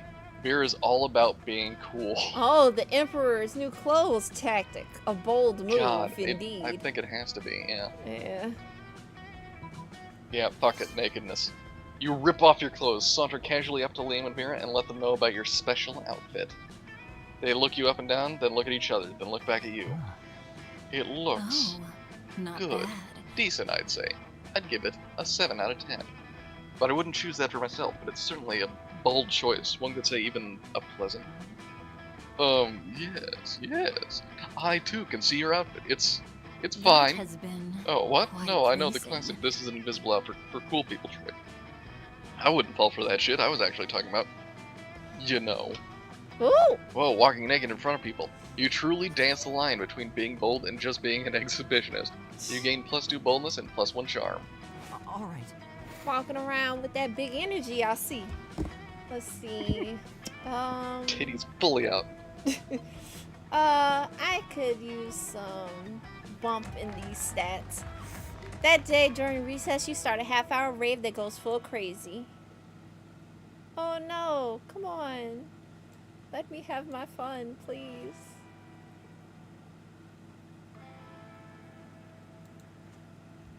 Come on. Connect. Let me do my See thing. movement, but I don't see the text boxes loading up yet. Yeah, because I got disconnected for a second. Come on, buddy. Come on, fella. It doesn't want to let me win. It doesn't want me to date the vampire. And I guess I'll have to be regulated to fan fiction. You have no idea how it escalates so much, but at one point there are like 300 people. Someone summons demons from a nightmare dimension. The consequences might distort the fabric of reality itself, but who cares? It's a rad party. You gain 2 plus fun. You notice Liam and Polly taking a break from the rave. You dance over to join them. Yo, we were just talking about the insane music festival we're going to this weekend. You're going, right? Shit, you forgot to get tickets. They're probably all sold out now, and there's no way you can afford to pay a scalper. Obviously, you tell them you're going, though. You've never let the truth get in the way of talking to hotties. Yes! I can't wait. All my favorite bands are gonna be there. Boo Radley, Imagine a Fucking Dragon, an actual dead mouse. Personally, I'm most excited about Veggie Scales. Their lead guitarist is a cucumber. It's never been done before. Hello, friends. What are we talking about? Is it a grand ball? Oh, sort of. It's like a grand ball, except everyone is more naked and the dancing is sexier and there are a lot more drugs. What is drugs? You know what? You wouldn't understand. It's a peasant thing. No, wait, this is perfect. If you can convince Liam and Polly to invite Miranda to the music festival, maybe she'll cover your ticket too. Let's see, if a party happens in the forest and there are no party virgins to be bewildered by it, is it really a party? You know, guys, if we bring Miranda, her royal status will give us diplomatic immunity. What does that mean? What does it mean? I don't know, but you're smart. It might work. I have to see. I'm confused. Oh, okay. So you mean no one will be able to arrest us? Oh my god. I can totally bring Bazooka Blow. You mean the drug's so illegal that even thinking about purchasing it is punishable by a severe spanking? Yep, that's why I think about purchasing it so much. But it's so rare. It's so obscure. I need to do it. You could say I'm addicted to obscurity. Worry no more. After a bit of Bazooka Blow, you will only be addicted to Bazooka Blow. Or dead. So what do you say, Miranda? Want to come with us and keep us out of trouble? Assuredly, but I ask again, what is drugs? Oh, it's like party favors. Yes, party favors for your brain. I love party favors. I shall purchase some of this Bazooka Blow immediately. No sooner has Miranda thought about her purchase than the cops show up to spank you all. You're protected by Miranda's diplomatic immunity, but you let them spank you anyway just for fun. We're learning a lot about ourselves in this game. Like, We are. That weekend. Uh-oh. Uh-oh, something happened to me. All right. There you You are. gotta help me out. There you are, minding your own business and spying on your classmates' way when suddenly, hey, Oz, you're sort of a loser sometimes, right? Jesus. Sure. And you hang out with other losers like Brian, right? Because Brian is a total loser. who I happen to maybe be developing feelings for. I can't explain it. He is nowhere near as attractive or wealthy or ruthless as I am, and yet I find myself so inexplicably drawn to him. I think it's his eyes, like there's this real depth there, like he's hiding some sort of secret. What do you think it is? Something wonderful or totally lame? The secret behind Brian's eyes is The Secret, the book Secret that of is communism. Oh, at the bottom. It is technically correct, I like the but I'm first. behind already. I love the fact that the first one is a like if you weren't there or alive to get the bandwagoning of The Secret book, Mhm. like you remember that when everybody was like, "Oh, this book changed my life" and whatnot. I don't think I was. Oh my god! I mean, obviously I would have been alive, but I just would not have heard of it. Yeah, it's like this self-help book. You know what? It's about as deep as Jordan Peterson's book, but it was marketed Yeah. as like the secret to like how to get your life together and like, oh my god, this will change your life. And it was mainly used by businessmen to be like, you know, Mhm. yeah. So I will say this for you. And of course, she loved that book. Any publication that puts me in a position to once again assert my superiority over others with hard work can win me over in a heartbeat. And any monster who reads that kind of book is out to get something for themselves. And in this case, possibly me. I lack a monster who isn't afraid to chase down what he wants, and we know I'm not too easily won over. Maybe he has a chance with me after all. Vera and Brian, prom royalty. It has a nice ring to it. Thanks, Oz. No problem. Maybe they'll let you be part of the prom court, even if you're just a jester or something. You gain +3 fun. Random. Oh, Whoop. Now it's giving me the first one all the time. I know, right? Like, we really swap places. Sure. Okay. Where do I go? Let's go to the auditorium. That day, while rehearsing for the class play, it's as though the muses themselves have descended to give you a figurative blowjob. Your performance is intense and inspiring. Will be remembered for generations, which is pretty rad by high school play standards. You gain +2 creativity, so it's still garbage, but yeah, getting up there. Afterwards, you discover you've been poisoned. Good thing I'm a zombie. And only Vera has the antidote. She does this all the time. It's how she invites you to hang out. There you are. Thank you so much for coming. I'm embarking on a new criminal enterprise, and I need a consigliere. The idea is simple yet brilliant. Think Uber, but for killing people. I call it murder. But it turns out the market is flooded with assassination apps, and blood. I need a way to get ahead of the pack, and since you're such a good advisor, differentiate yourself by being the only service that offers free-range organic murders, or viral marketing, literally. Tailor a highly contagious virus to make people love murder. Jesus Christ. Brother, I don't know what to tell you. You got the smarts, though. But Yeah. I think it might be the first one.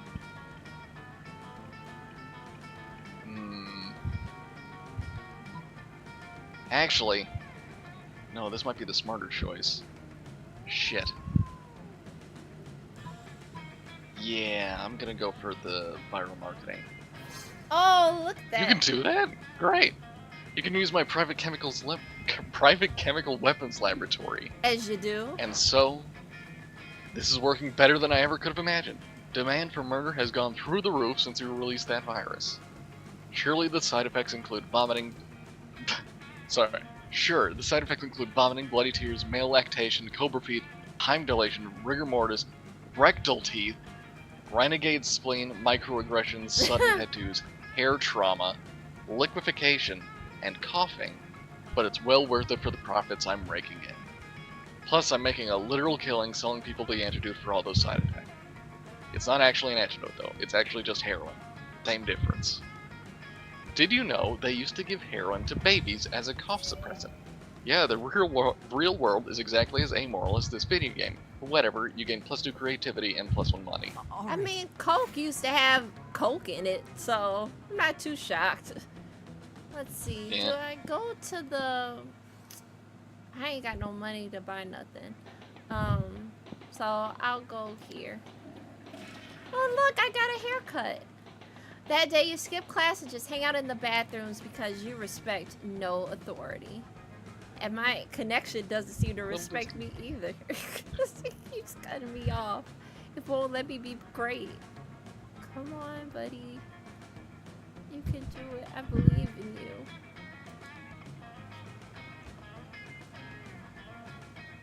Come on. I believe in it. It'll catch up. It'll connect. Come on. Come on.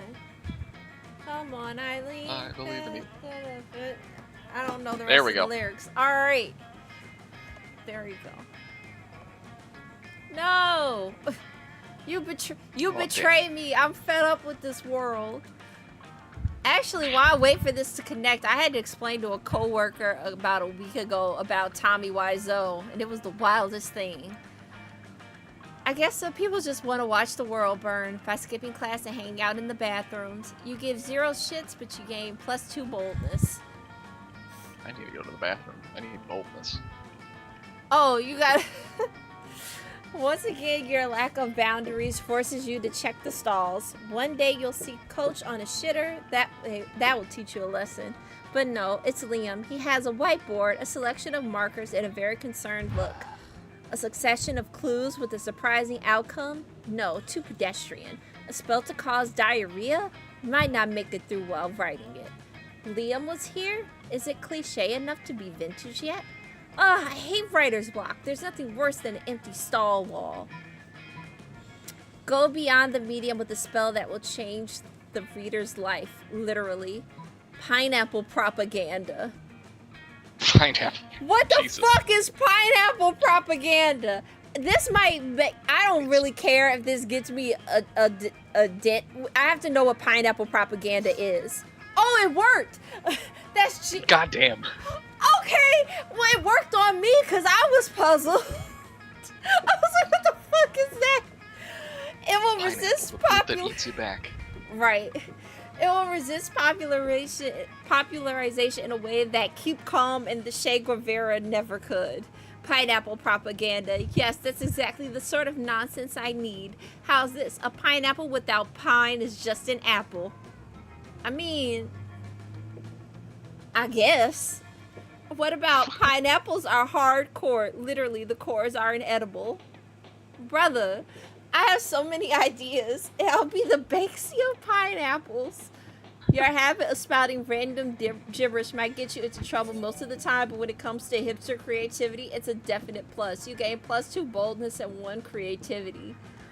Wow. That sure was a gamble, because I didn't know what the fuck. Yeah. I was like, I'm pretty sure the other one has to be the good one, because in what world does pineapple propaganda make sense? Yeah, like, what are we doing, folks? Sure. Oh, Alright, Vera. it's the what's her name? Oh, girl. Oh, it's just an ogre? It's Yes. oh god, I can't remember her name, but she's like a rival, I think, to Damien. But she's yeah, but oh god, okay. Well, I gotta talk to Vera.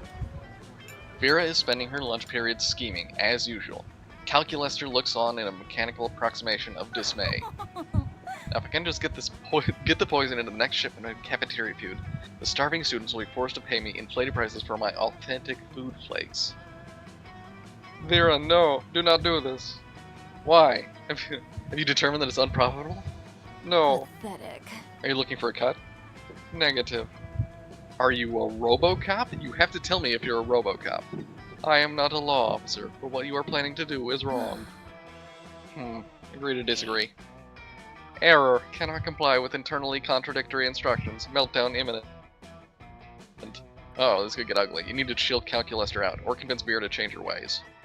Don't worry, Cal. Vera's just being helpful. Sure, the poison may kill some people, but those who survive will be more resistant to poison in the future, or whatever. Calculester is right, Vera. I mean, did you even check to see if your poison is vegan friendly? I gotta help her. Oh, there you go. Nope, I forgot to read that. If I am, can I write off the poison as a tax deduction? According to taxfraudforcriminals.com, yes. Then yes. This changes everything. Congratulations on your ethical behavior. Yes, I am the greatest. Vera clearly appreciates your quick thinking. Maybe she'll even give you a cut of her inflated food profits. Nice. All right. I also have fireworks going off sporadically outside. Oh yeah, it's hot, so of course they're gonna do it. Oh my god, and for the 4th, jeez. You find Liam bending over his burrito with intense concentration. He's obviously taking a food pic for a moment gram. He channels the silent energy of the moon. Zoe is right behind him, peeking over his shoulder and giggling. She channels the giggling energy of the moon. Oh, hey. Liam, this pic is all wrong. Tell the burrito to smile with its eyes and make its cheese look less melty. And add a filter. Filter more. Filter again. Oh, why must I constantly be disturbed while taking my refined food pics? No one understands my superior sense of frame. Maybe because that's my phone you're using? A fair point, but my phone is charging. What am I supposed to do with this food in the cafeteria at lunchtime? Eat it? I think not. You purple dork. I'm just saying that if you wanted to reach true levels of Tex-Mex beauty, you should add the sticker of Jimin. Jimin! Nothing says good tastes like pasting the face of a K-pop superstar next to a high school burrito. Pure Why? Oh, for a moment, all I three don't of speak Korean, but I feel like I understand. Oh my god. For a moment, all three of you just admire the Jimin sticker. Liam shakes it off and regains his composure. Let's agree to disagree, timeless horror. Or let's put Jimin in your dumb food pic. Stop it. Quick, fix this burrito moment great K-pop emergency. What if we use the Jimin sticker where he's contemplating the existential notions of death, meaningless, and the void? True K-pop fans would know that Jimin's favorite food is enchiladas and his second favorite food is leaving Liam alone. I don't even know if that's Jimin's favorite. I don't even know. I do not know K-pop that well, and I do not listen to BTS. I don't know jack about Jimin, but I feel like his favorite food is enchiladas, though. O-M-G. Yeah. OMG, I'm so glad you told me. How could I have missed this on the forums? Zoe starts blogging an earnest warning to all of the K-pop fans on the internet and leaves Liam alone. This gets her into a bit of fandom trouble because the diehard Jimin fans all know that Jimin's favorite food is papayas. His second favorite food is being sexy. I gotta look up what Jimin looks like, because this is a whole lot of... I did look. He is a hot Korean boy band man. Let's see, Jimin. Oh, it's that guy. Okay. Yeah, from BTS. Well, I've seen him mainly because I think he's the dude that does most of the talking in the interviews. I think. Yeah.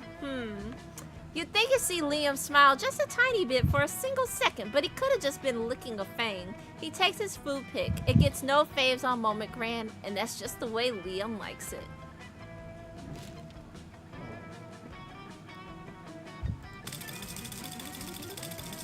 Damn, I don't get no First every play time. now.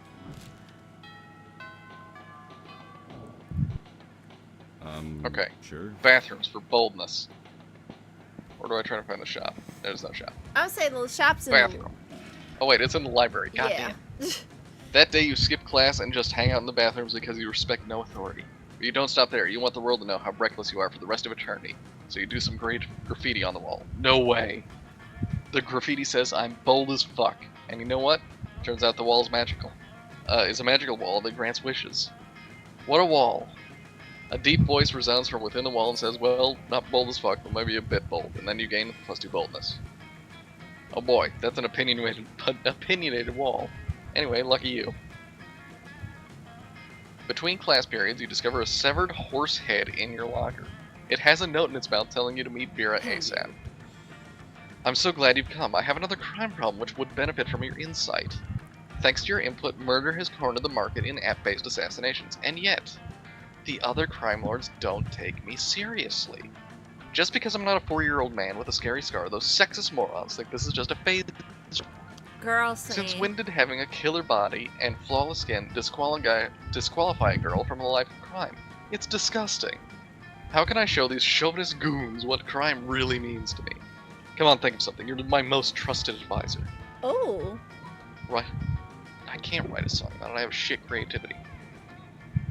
Quit crime. They'll come crawling back once they see how bad it is without you. Oh. That is This bold. takes balls. Yeah. Oh. Not so. Fuck. You know, if this advice was coming from anyone other than you, I'd ignore it, but you haven't been wrong yet. Fine, as of today, I'm quitting crime. I'll let the other bosses know. I'm sure they'll be so pleased. A few days later, you're getting a manicure with Vera when she gets a mobile notification and practically screams. Those punks! Gino the Ice Pick and Hungry Mark invited all the other crime lords to the beach for a barbecue. They're posting pictures on Momogram.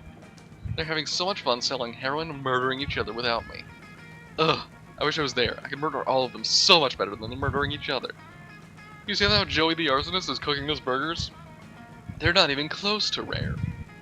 They're lost without me, and they don't even know it. I should have listened to you, some advisor you are. Vera doesn't leave any more horse heads in your locker. You'd think that would be a good thing, but it's symbolic of a loss of trust between you. You lose 2 fun and 1 charm. Damn. To be honest, that seemed like an impossible decision. Because I'm like, I don't Yeah. know how making a song would have helped at all. Let's go to the auditorium. Oh, look at this distinguished Oh, gentleman. nice outfit. That day, while rehearsing for the class play, you can't help but feel that you're not as good as the role requires you to be. There doesn't seem to be any ordinary way of getting yourself there, but there might be an extraordinary way. You summon the devil, one of many, and make a deal to enhance your creativity just a bit. You gain +2 to creativity, but you also lose 3 years of life as your end of the deal. But who cares? They weren't happening in game anyway. When you go to remove your costume, you see Scott still wearing his tree suit. You haven't seen a tree look this bummed since Woody the ant's parents were cut down to make way for that mega ball. You ask Scott what's wrong. I really thought it was going to be an important part of this play, bro. I mean, trees are important, right? They give oxygen and shade and you can pee on them. Plus, the director called me an artisanal. That sounds way fancier than actor, so I don't know why I feel so useless. Artezzo means, or art, I don't know. I'm a dummy too. Means prop, you imbecile. You're not an actor, you're scenery. But I'm not scenery. I'm a person with feelings, and my feelings want people to clap for me and tell me I'm a good boy. You poor mongrel. The entire purpose of the scenery is to be in the background, to remain unnoticed. Although, altering the performance such that a tree becomes the primary focus would be dreadfully avant-garde. In fact, it could be my greatest artistic achievement yet. Alright, Scott, I'm gonna help you make your dream a reality. We need to brainstorm. How can we make the tree the center of this play? Scott's not a tree, he's a tree person. He comes alive at the last second and rips the bad guys in half. What if everyone was scenery? What if everyone was scenery? The most avant-garde bullshit you Yeah. can imagine. Like, this is such a art school thing. What, everyone? You mean all of us would simply stand? That's exactly what I was thinking. Everybody just stands on the fucking stage. The most daring performance ever conceived. A rejection of the tyranny of action and plot and characters and entertainment. But won't people get bored? Of course, that's how you know it's art. Hooray! And I'll be the tallest one, so I'll be super important too. You leave Scott with Liam, who has promised to teach him how to become the tree on a truly spiritual level. You gain +2 smarts and 1+ charm. That weekend. Uh-oh, something happened to you. Sure. That weekend, Liam contacts you for your advice. No, you misunderstand. I don't want your advice. I want to hear you express an opinion just to, see if you're capable of forming one. Specifically, I'd like to hear your opinion on Oz's cultural literacy. Are they cultured like an artisanal cheese, or uncultured like milk? Oz is so cultured they can tell the difference between theater and theater. Simply think a sonnet is a female son. Jesus. savage. Burn. Alright. They can. I mean, so can I. I definitely heard the difference between the two words you just said. If you'll excuse me, I have to go find Oz now. For romantic reasons, not to ask them to explain what you said. Why would you think that? Liam hurries off on his artistic mission. Silly Liam. The difference is that theater is done by actors, whereas theater is done by actors. You gain +3 creativity. That would have helped earlier. Yeah. Hopefully it'll help you out Great places. in the future, because Hey! oh, finally. All right, the last week. All right. Let's see. Where haven't I been? I haven't been to the gym. That day, an epic dodgeball match takes place. Everything seems lost, but you deliver an inspirational speech that fuels your team spirit, leading to a spectacular comeback. You're clearly a natural-born leader. You gain +2 charm. You notice Liam and Miranda talking to Coach. They actually seem to be enjoying gym for a change. Something must be terribly wrong. You go over to see what it is. This is a gift. Well, now I'm all for inspiring athleticism in the hearts of the youth, but allowing you to make up your own sports seems a bit unorthodox, don't you think? Oh, but ordinary sports are ever so dull and unrefined. I'm sure we two could do much better. I've already got an idea, actually. I've had an idea for a sport since before there were even sports. I call it art. No teams, no rules, just pure creative expression. I'll be the Can you be the quarterback of art? Just, you know what? Never mind. Art, brilliant. We will play it with watercolors and sequins, and there shall be a sports bard and a goalie lurke, and it's so good to see you kids getting enthusiastic about wholesome physical exercise, but I gotta say, art doesn't really sound like a sport. Why it doesn't have the word ball anywhere in it? That's easily solved. We'll call it art ball.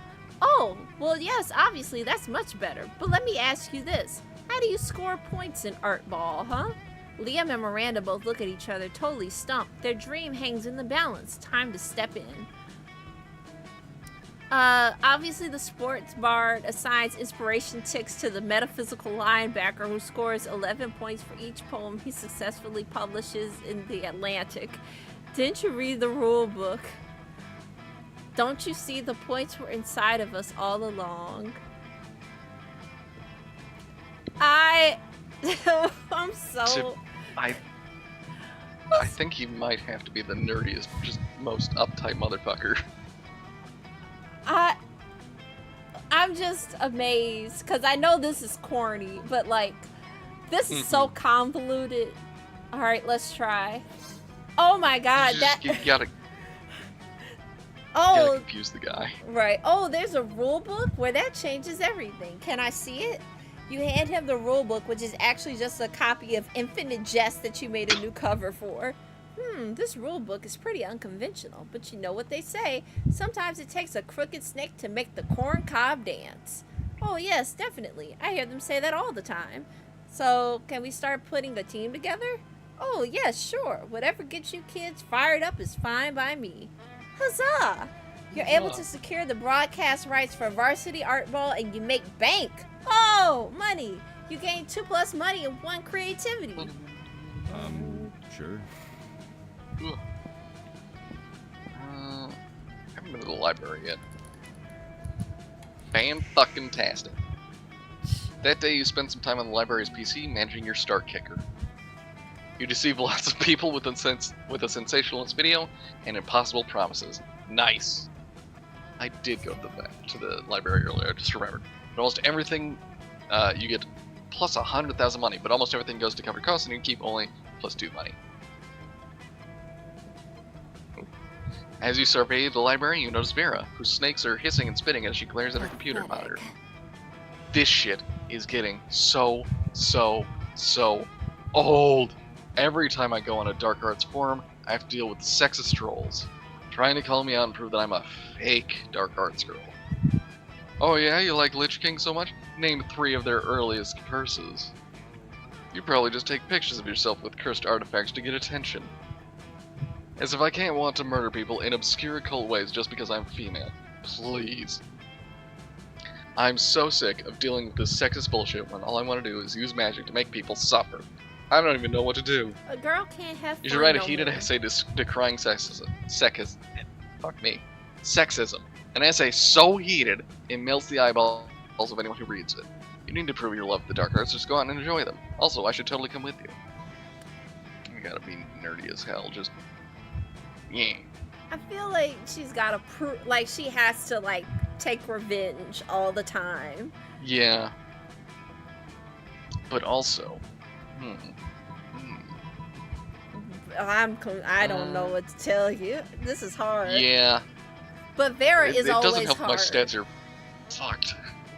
Yeah, but Vera is always hard to romance. I will say that. Yeah. I've only done it like successfully a couple of times. Oh God. No, I think this is probably fun, so I'm not gonna. Oh, there you Yes! go. That is an excellent idea. I can start by giving background context and talking about RuneGate. When that siren published a book of runes and everyone got way too obsessed with looking into the lives of all the men she's drowned.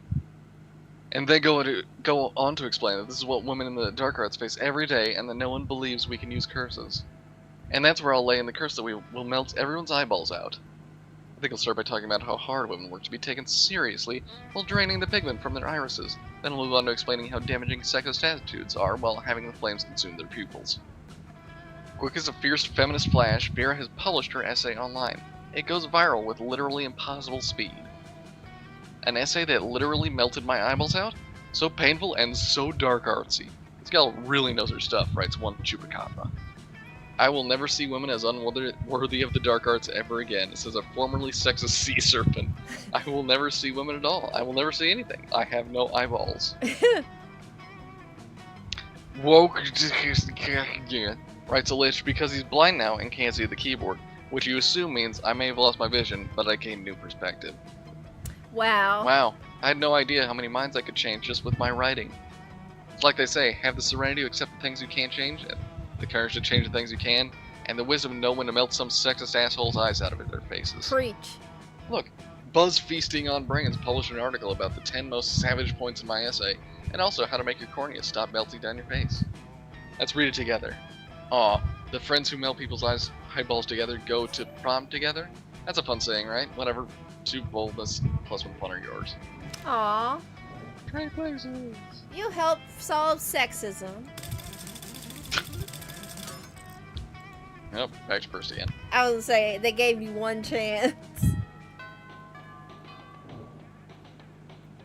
Oh, it's the hunter. Oh yeah, I remember them. Kind of. You approach Vera, who is conspicuously cutting up an enormous stack of credit cards and feeding the pieces to her snakes. Zoe is sitting across the table, staring intently at Vera and frantically scribbling into a notebook. A little privacy, please. This is obviously a business luncheon, which means that it's a write-off. Zoe's longest purple tentacle creeps an inch closer to Vera, then Zoe scoots her whole chair a little closer. Back up. I bite. Interesting. Are you even listening to me? This is a life or death situation for you, dork. Not what I would have expected. Damn it, Zoe, besides my obvious beauty, entrancing charm, and tremendous will, what are you looking at? Oh, it's not obvious? Zoe flips over her notebook to reveal a massive chart of Vera's snakes and of all of the different ships between them. There are so many arrows and symbols and snakes that you're worried she might actually be summoning some kind of fanfic demon. How can she tell who's At first who? I was really into my main ship of front left snake with back center snake. They just have a really natural pairing, you know? Then I started thinking about the rivalry between all 3 front snakes, and how it could be this kind of triangle / rivalry / hate sex kind of thing. Zoe.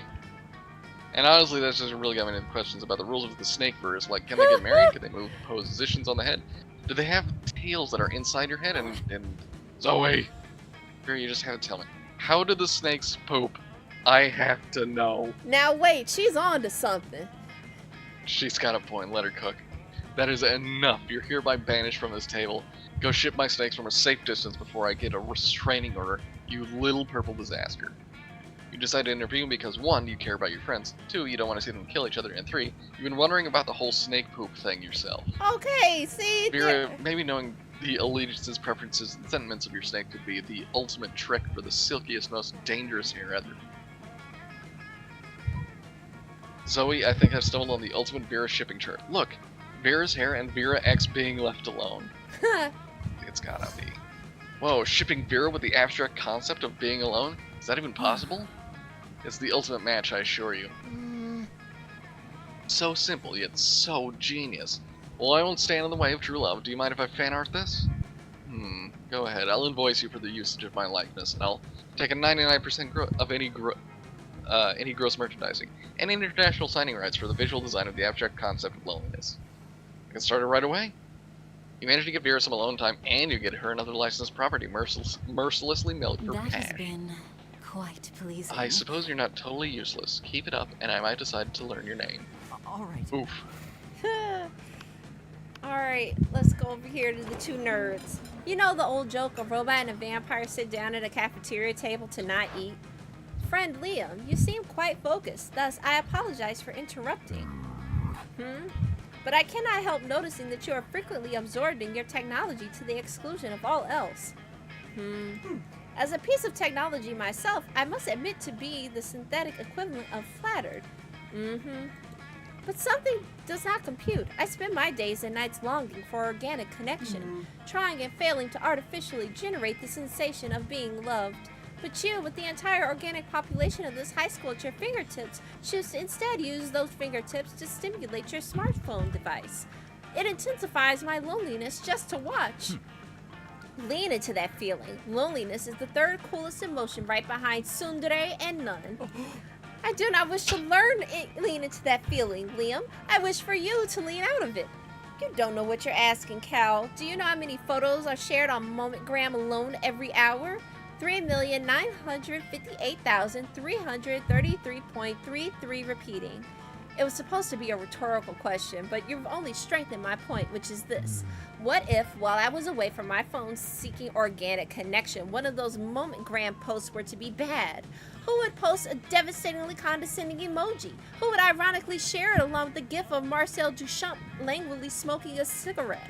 Who, I ask you? Who? The internet is defenseless without me. I cannot miss a moment. Counterpoint. This is unhealthy and bad, and you should not do it anymore. Wow, things are getting pretty heated at this cafeteria table. You better resolve this dispute one way or the other before your ice cream melts. Leave Liam alone, Chester. Not everyone has a super potent microprocessor for a brain so they can receive internet updates while interacting with people. Check your robo privilege! Oh! Check your robo privilege! I didn't even have to look at the next one. That got me.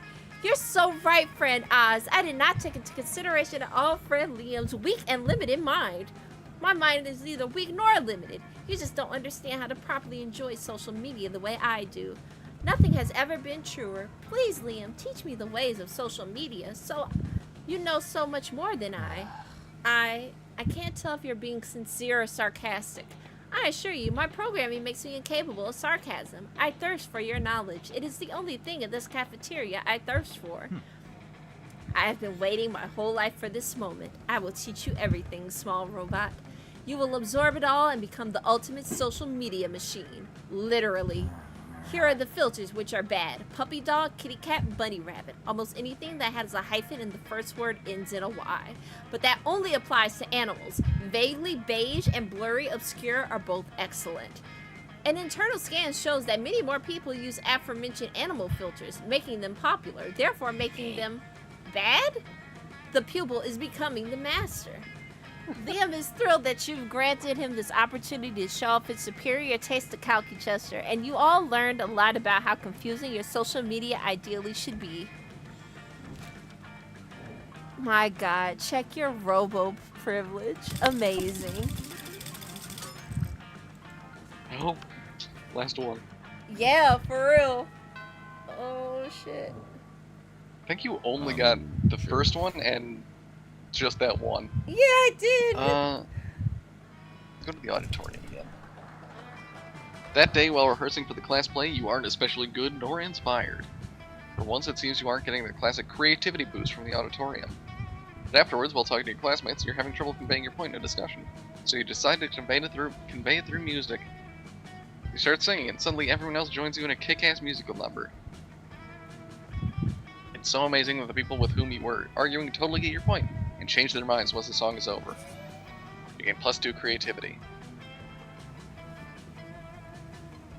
Soon after, you hurry away to join Vera for an after-school rendezvous. She's arranged a romantic evening at the stock exchange? There you are. I'm so happy you've joined me here that I have momentarily forgotten my hatred for all beings. You, what? You thought we were going to dinner? No, silly, how am I supposed to make a profit at dinner? If you're hungry, just eat some money. There's plenty of it lying around. I don't think Look, that's how I that invited you here works. because I wanted to share something really special with you. You see all these people here? These sociopaths screaming at each other in $10,000 suits? This is my family. Not literally. I never met my birth parents. It's more like a room full of my worst enemies. What's family, after all, but a room full of your enemies? You know what, fair. Anyway, enough chit-chat. The real reason I brought you here was to help me make money. Make with the stock tips. You know absolutely nothing about the stock market, but that's never stopped you before. You tell her, Oh! buy one of everything, sell it all we need is each other. Oh, hell no. Fuck. Not that bottom Hey. one. Yeah. But- Yeah, she'd hate this. Buy one of everything. One of everything? How could you be so brilliant? If I buy one of every stock, no matter which one goes up, I'll have a share of it. My profits are assured. Wait, what are you doing over there? Tearing off that stockbroker's suspenders. Are you... My god, you're even cleverer than I thought. You didn't mean I should buy one of every stock, you meant I should buy one of everything. You didn't even buy, you meant steal. You, sir, your pants, give them to me. Don't argue with me, I have snakes for hair. You and Vera dash around the room, stealing suit jackets, gold watches, silk underwear, and a very nice potted plant. I've never felt more alive!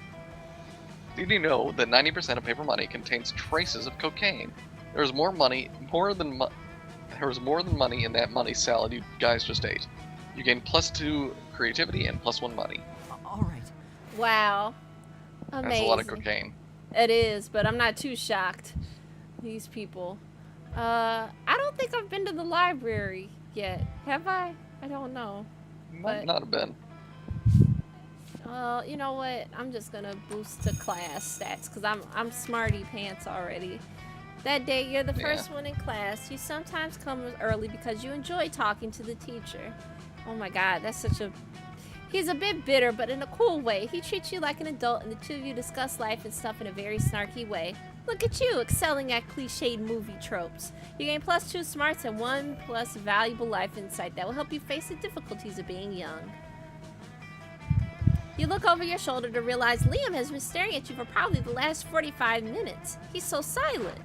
Hey, I was just wondering if you would like to, perhaps, sit next to me in a large darkened room while silently passing judgment on a popular film? And afterwards we could adjourn possibly to an eating establishment where I can watch and take artistic photos as you consume calories? Well, of course you would. You'd absolutely love to. Oh boy, are you two going on a date? What? No, what are you even doing here? Eavesdropping. At least he's honest. But what do you mean it isn't a date? Aren't you asking Oz out to dinner and a movie? I'm not asking out anyone, and it's not a date. Dating is a cheesy, cliched artifact of heteronormative monoculture.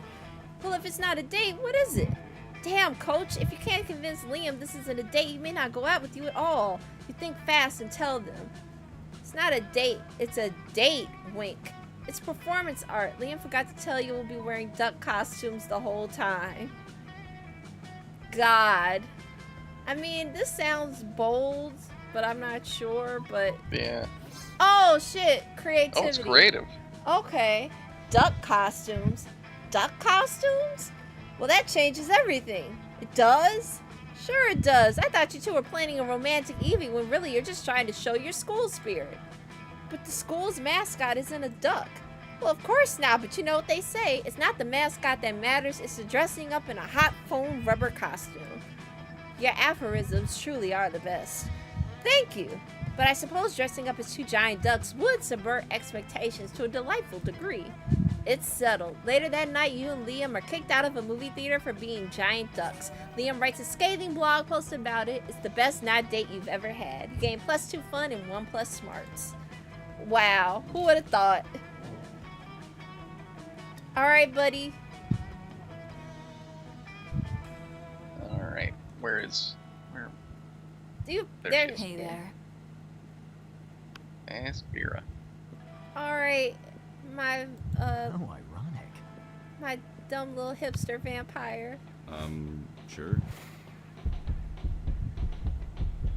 You finally pluck up your courage and ask your beloved to go to the monster prom with you. You're asking me to go to the prom with you? Sorry, I'm focusing on my career. Ugh. Fuck. My career and not dating losers like you. R.I.P. Bye, loser. Prom. Damn! You're a natural fighter, so you fought for the right to marry your own hand since that seemed like your last chance at finding love. Yay. Damn, I thought you Yeah. had it.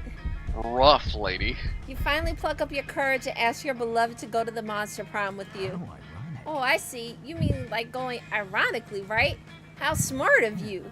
Yeah, I can totally see it. Let's go to prom together, but as a way of internally mocking all those hollow phonies. And if we're doing literally the same thing they're doing. Genius. You're bad. Yay! Prom night was dreamy. You and Liam criticized the vulgar music choices of the band the entire night. And at one point, you crashed the gig by joining them with a xylophone and a theremin.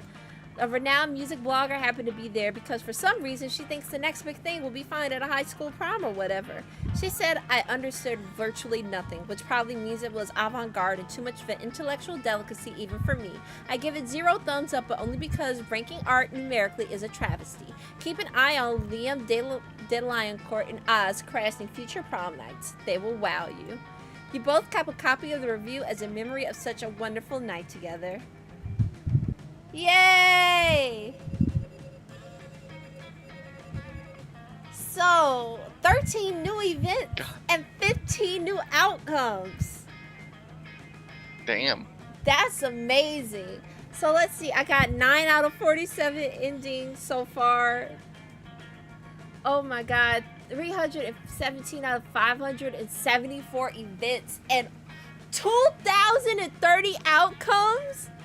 Jesus. Mm-hmm. I I've got 69 of 574 events. nice. And also 69 outcomes. Nice. Amazing.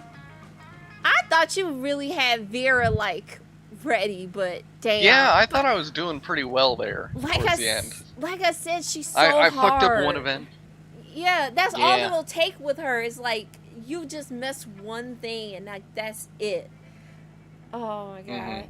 But those 3 weeks were maybe the most epic and absurd weeks of our lives. After the monster prom, we kept on living our lives, falling in love, battling for friendship, and learning about who we were and who we could be. And you know what? Like it always does, life happened, and it was wonderful. The school play was a success in the end. The New Yorker said never has a tree been as compelling and convincing as a tree in that play. Simply mesmerizing. Vera built the Oberlin Empire into endless greatness. They own a shameless number of companies. It's known that they're also into lots of sketchy businesses, but no one does anything about it. I mean, who the hell would try to stop Vera Oberlin? Liam honed his most admirable skill and got a job with it. He now designs Monogram filters. For those 3 weeks, the monster prom seemed larger than life, and then it was gone, just like that. The battle for monster prom might have ended then, but there were plenty of battles left in that war called youth. But once again, we were young and unafraid, and we were ready to start. And that's it! We made it to the end. And actually, I think this is a good place because it's like 10 o'clock over here. Yeah. And I think it'd be good to call it a night after we go through the credits. But if you guys have never played Monster Prom before, I hope you look into it. Because there's like Monster Prom, Monster Camp, Monster Road Trip, and like I said before, Monster Con, which is going to be coming out soon. Yeah, I think there's 4 total. Yeah. Or So will be soon. yeah, so definitely check them out. Beautiful Glitch, I think, is also working on like different projects as well, other than like the Monster series. But definitely, like, if you enjoyed this, download the game. It's so much fun. And if you go to like the beginning page, which I probably will after this, there's even like a mod. Wait, Ego Raptor was Scott? I didn't know that. Oh yeah. I didn't know that. Fuck. Oh, Sungwon Cho is Brian. Oh, ZD. Oh, Erica Ishii. Felicia Day was in this? Dan Avidan, what are you doing here? Oh my god. But I remember Jacksepticeye being Calky Chester. That was everywhere when it came out.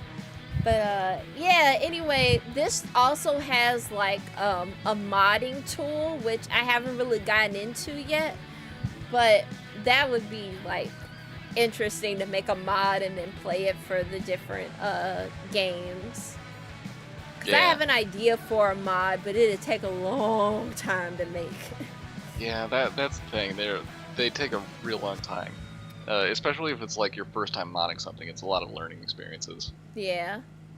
Oh. Fun to learn, but takes a while. Oh, big sandwich. Oh, it was a play on fucking Saturn devouring his son. Hold on, before we end, I gotta see if I can find it in the gallery. Wait a fucking minute. Wait a minute.